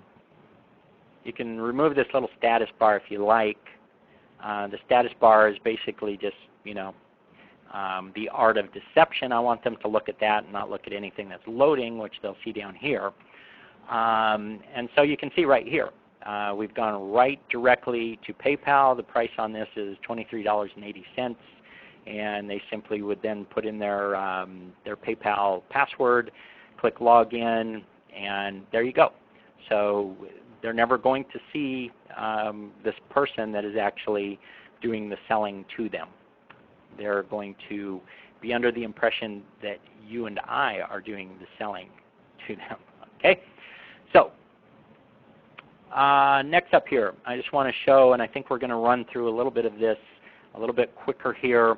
If you haven't used WSO Warrior Plus, first of all, it is warriorplus.com.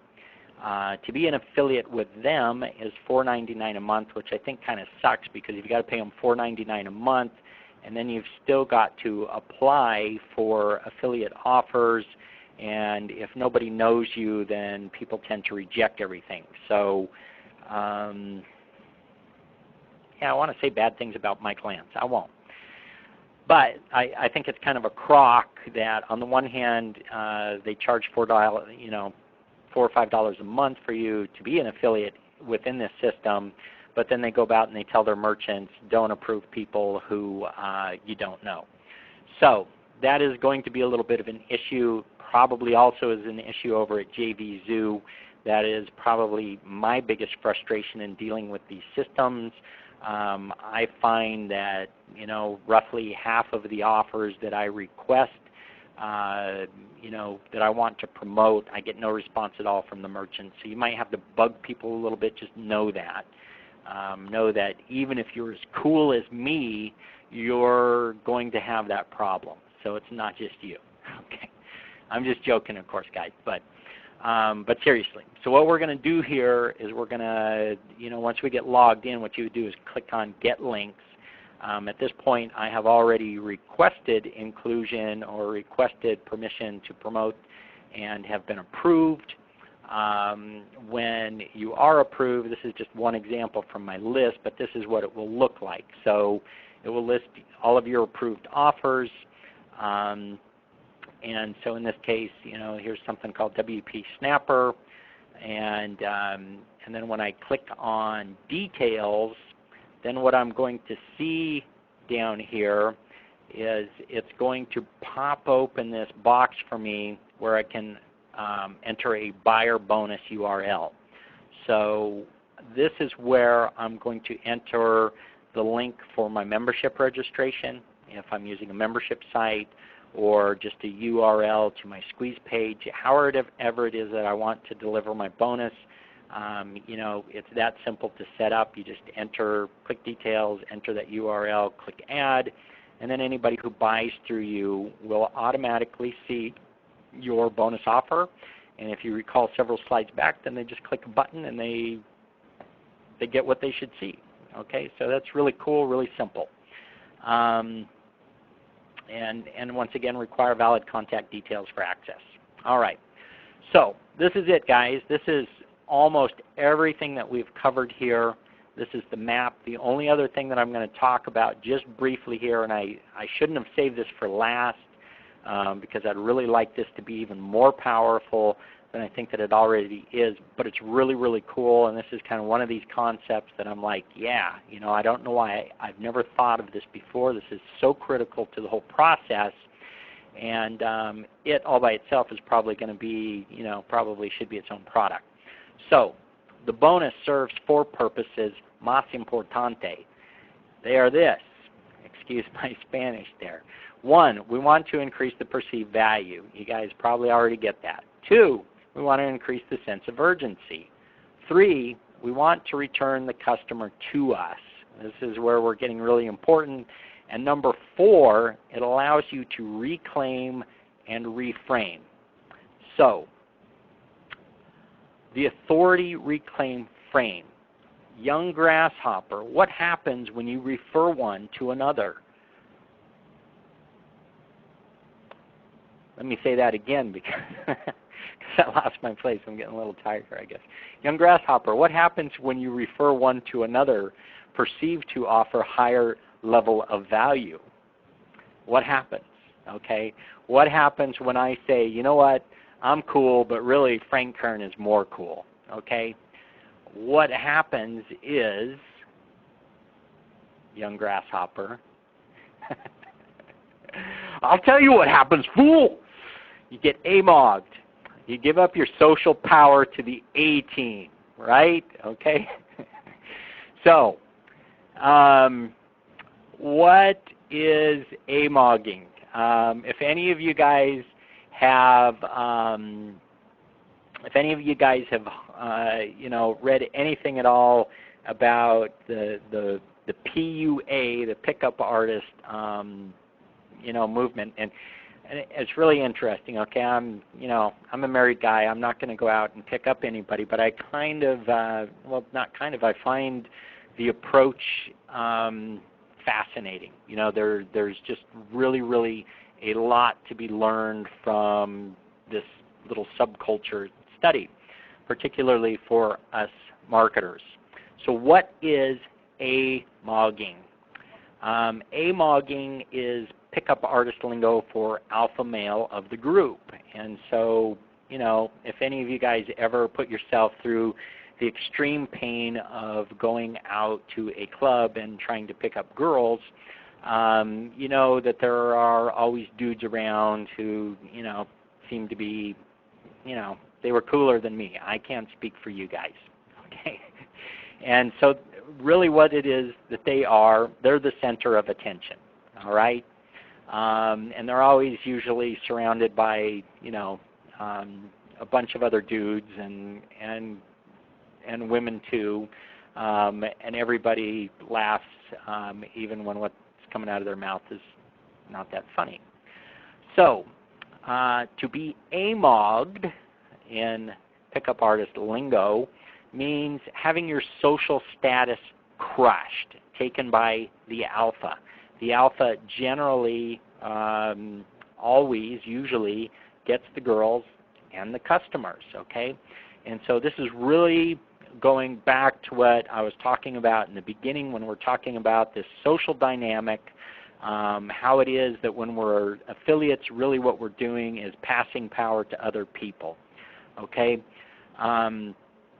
In the whole pickup artist thing, there are a variety of examples I could attempt to provide to you, and it's probably something that, whether it's in a social situation that we've experienced, we've all experienced this in social situations. We experience this in work setting situations. It's any time that somebody basically comes along and reframes the situation in a way that makes you look less than and makes them look more than. All right, and I could go more into this, but you guys probably can think of a number of times in your life when that's happened. A big clue of when that's happened is any time that you've been in a situation and you've spent then the next day thinking about, if I could do this again, I would, this is what I wish I would have said, that type of thing. If you've ever felt that way, then this is probably what happened to you. Somebody came along and they crushed your power frame and they assumed power in that situation. When I was younger, I took acting classes to get over my fear of public speaking, and one of the very first things that we learned about was that in any social interaction, and I say any somewhat loosely, I have a hard time saying this about some relationships in my life. I don't think it's true.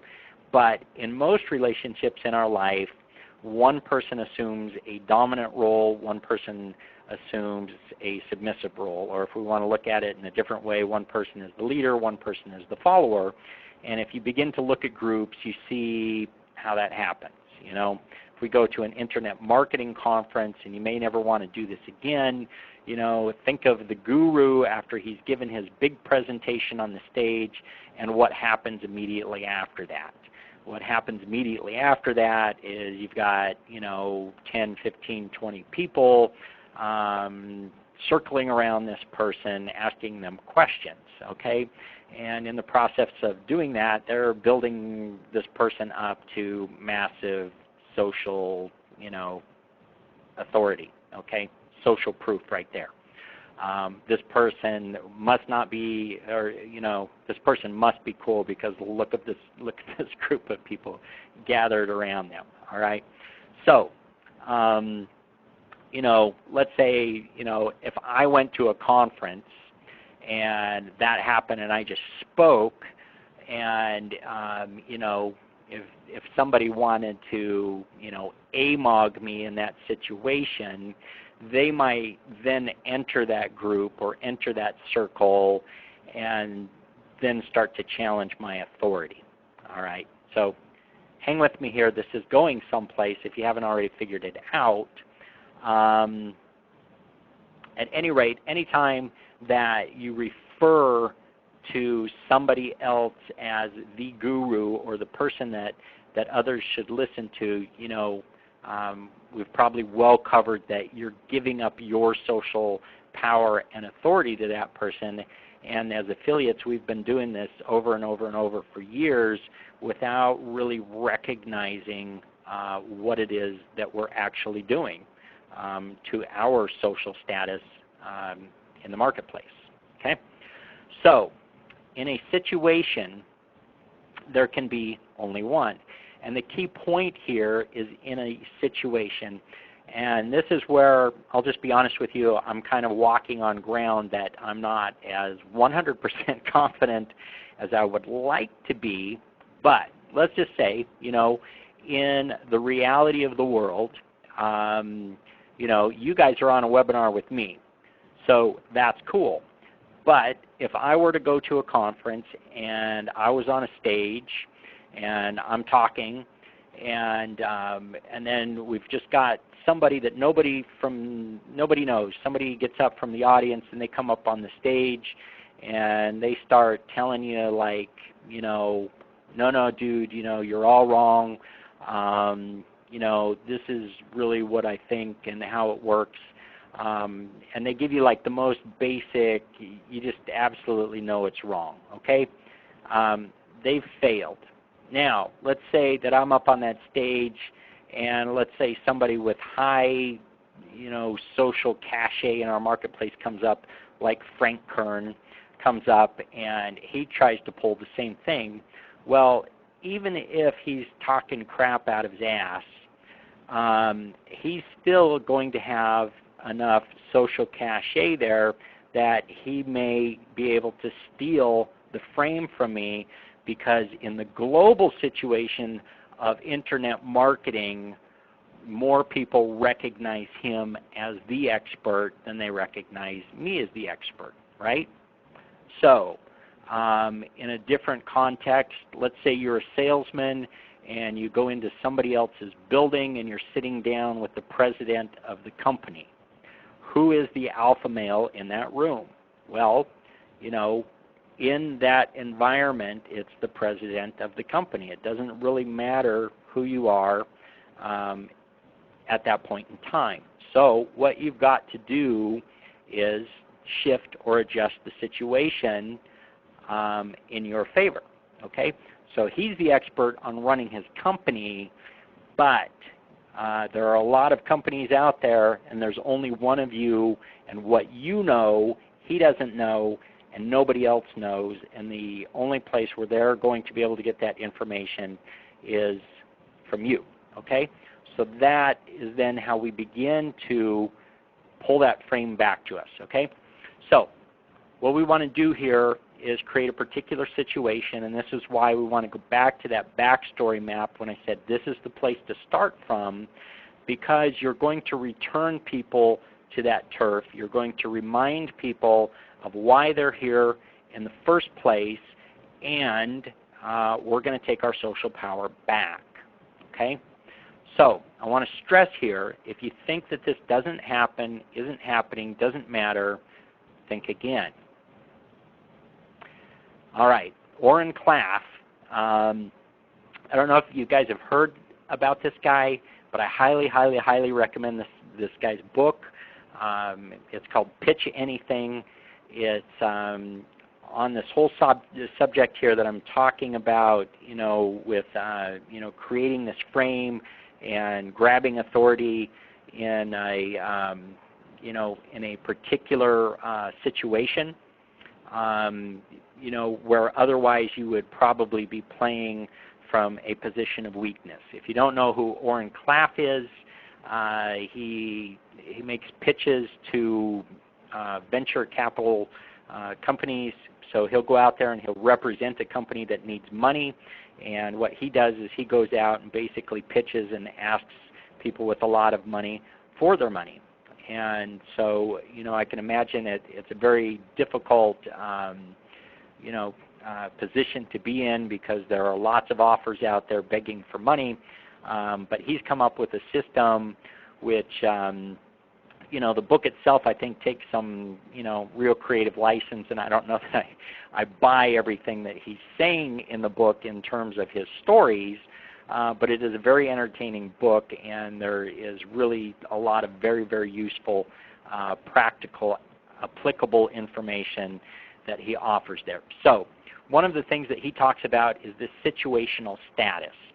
And so number one, so I'm presenting this, these are basically notes that I've taken from his book, but we want to apply these things to our situation here, keeping in mind that we created a front-end product, we sold somebody else's back-end product, and now these people are back to us as a bonus. So the normal power ritual would be that we send somebody off, they buy somebody else's product, and we hope that they come back to us.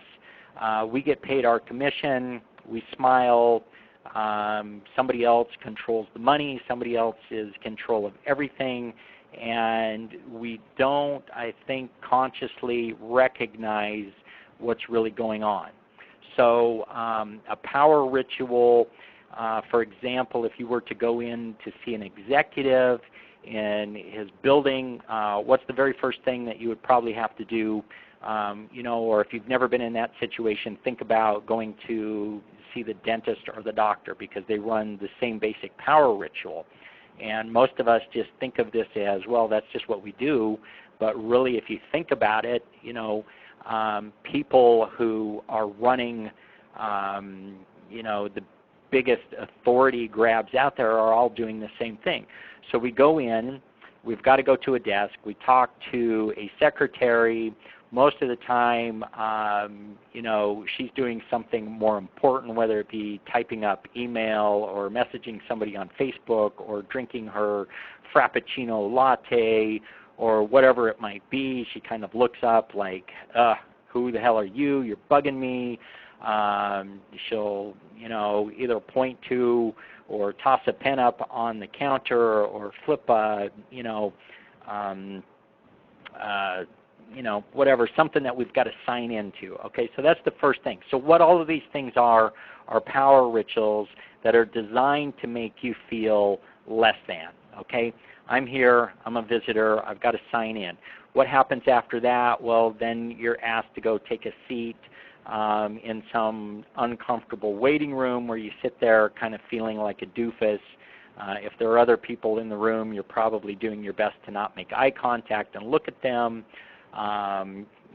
You've got a bunch of magazines there, is really the only way that you can avoid that, but the magazines are 6 months old and, have spit up from whoever's child was in there before you. And so you've got all of these things which basically just work at diminishing your social value. So he points out that you want to recognize these things and you want to ignore them as fully as possible or break them, wherever is possible. So if they ask you to sit down, you don't sit down. If they ask you to go to a waiting room, you say, no thanks, I'd prefer to just wait here, or I'd prefer to, pace the halls. Whatever it is, recognize what the power rituals are that we're all accustomed to. We don't even question them because that's just what happens. They more seem, well, a ritual is a habit, right? Okay, they're habits, so we just accept them as the way things are, but they're not. Number two, be unaffected by your customer's global status, okay? He's framing this as though you're going in and you're pitching somebody who's highly important in the world, but the same deal here is, my advice to you would be unaffected by my global status. Be unaffected by Frank Kern's global status. Be unaffected by Mike Filsame's global status, whoever it is. You are the person, you are the expert in your situation. They may have greater, broader expertise, but when it comes to this one thing, they don't know jack crap, okay? And that's what you need to establish. That's where you need to think from. Number three, look for opportunities to perpetuate small denials and defiance. Okay, this is actually kind of fun. One of the examples that he uses is he'll go into a conference room and he may just think about, how could I pull this off myself? But Orrin will go into a conference room and he will set down, packets on the desk or like binders around the desk that would be for all of the meeting participants. Now he's doing this intentionally because as soon as the power person in the room picks that binder up, he's going to come over and take the binder away and say in a playful way, no, you're going to have to wait. This is in the presentation. So essentially what he's doing is reprimanding the person in some small way, or he's defying what it is that's going on in that situation, or where somebody has asked him to do something in particular and he refuses to bow to the authority. Now, I think that we're kind of doing this in a big way when we make our one-time only pitch. Okay, nobody else out there is thinking about what it is that we are beginning to do to them. All right, nobody out there is thinking about being cut out. And now all of a sudden, you are a power broker who only allows somebody to interact with your prospects when you say it's okay. So I want you to see what's happening here. And as well, you know, we want to do some of these, we want to start doing these things in the back end where we have the bonus. Even though I've just pitched somebody's product, the very first thing that I'm going to do when people come back to my site to reclaim that bonus is find something what the pickup artist would call as a neg. Okay? Now normally this would be done with the customer, and you could probably do this with the customer and probably do want to do this with the customer as well to you know, reinforce the authority frame. But what the neg is kind of what you would call a backhanded compliment. You would say something about somebody like, you know, a pickup artist might say something like, you know, nice haircut, you know, kind of in a way that the girl is not really sure if he's serious or not. You know, does he really like the haircut or not? What you're doing is you're creating a little bit of doubt. And so you would do the same thing, you know, with whatever it is that you're promoting. Of course, you don't want to make people think that they just made a bad decision, but what you are going to say, you know, is something to the effect of, this is a terrific product, but, you know, when it comes to this subject, you know, I wouldn't really listen to this guy. I'd be careful with his advice. But his product is really great. The rest of his advice is a little questionable at times, so, you know, tread carefully. You understand what I'm saying there, okay? And you want to think about it. You don't want to come across as an asshole. You know, that's not what you want to be, but you do want to reestablish yourself always as the authority in this particular situation. As soon as power is taken or given, move the discussion to your area of expertise. Okay, so once again, you know, that's really what we're talking about. We're talking about bringing people back to our turf and you know, adding our own thing, our own exclusivity, our own authority to it. Number 5, apply a prize frame by positioning yourself as the reward.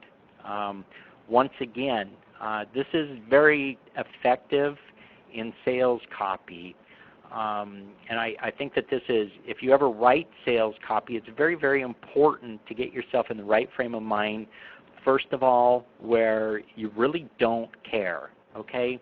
When I say don't offer a refund guarantee, I really need to be in a frame of mind that says, you know, I really don't care if some people don't buy this offer. In fact, there are some people I don't want to buy this offer, and that's just as important to me as selling this. It totally changes how you're going to approach things. And so if you go and you read the sales copy I try to write, you read, you know, other good pitches, you want to, you know, or as Orrin says, he doesn't go in looking for money. You know, he doesn't go in with this frame that, hey, I'm Orrin, I've got this offer and we really need your money. He goes in with, I'm here to see, you know, if you're the partners that we're looking for, because there's a ton of money out there. Getting the money is not the problem. The problem here is finding the right people, and I want to know if you're the right people. Okay? And so you can see all of a sudden he shifted the frame of reference here, so it's no longer about here's this guy trying to get money from us, you know, what's his pitch? It's really, oh, hell, you know, are we good enough to be in on this deal here? Now we have to sell ourselves to him. Okay? so that's what we want to do. And then finally here, you want to confirm your alpha status by making the customer confirm your status. And so he'll ask questions like, remind me again why in the world I want to do business with you. So you could do this with your own customers. When people come in, you could say, hey, it's really great that you're here, but we're putting together something, pretty high level and exclusive, and I want to give you a chance to check everything out, but I also want you to know that there's a chance we may ask you to leave. Why do you think you fit here? Why do you think you belong in this community? It's not about your $47 a month. It's not about whatever. That's really not what we're concerned with. That's simply a barrier to entry. You have passed that barrier to entry, but now we really want to know if you measure up. Okay, so pretty cool stuff. I highly recommend that you check out that book. But of course, when it comes to internet marketing, Oren Klaff doesn't know jack, so he can only take you and give you a little piece of the puzzle. You've got to stick with me, all right? Okay, so here it is again, guys. Here's the whole thing summed up. I do believe this is that was the last slide. So we've made it through 2 hours and 20 minutes. I can't believe that I've got any voice left. I don't know if anybody is actually still out there with me. If you are, and you have any questions, I'm more than happy to answer any questions that you've got here.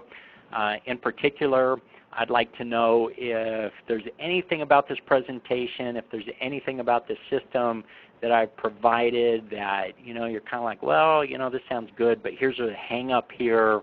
I'd feel more comfortable. I feel like this is, it's more likely that I'd do this if I could see this or I had that or whatever.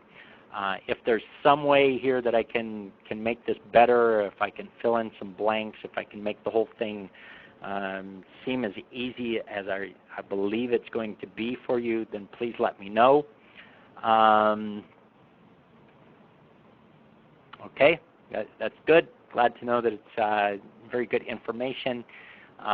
Yeah, it is a lot to digest, and these are just things to think about. I just, there's so much more that we can bring to affiliate marketing. There's so much more that we can get out of affiliate marketing, and there are all kinds of tools out there. I think the thing that I enjoy the most is taking a tool and trying to find new and unique ways to use that tool that other people aren't.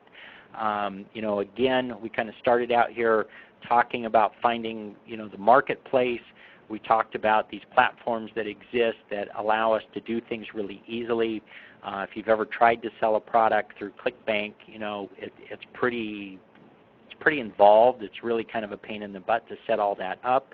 Never mind going out and getting a shopping cart, like one shopping cart that's going to run you $140 per month, and then you've got to learn how to set it up.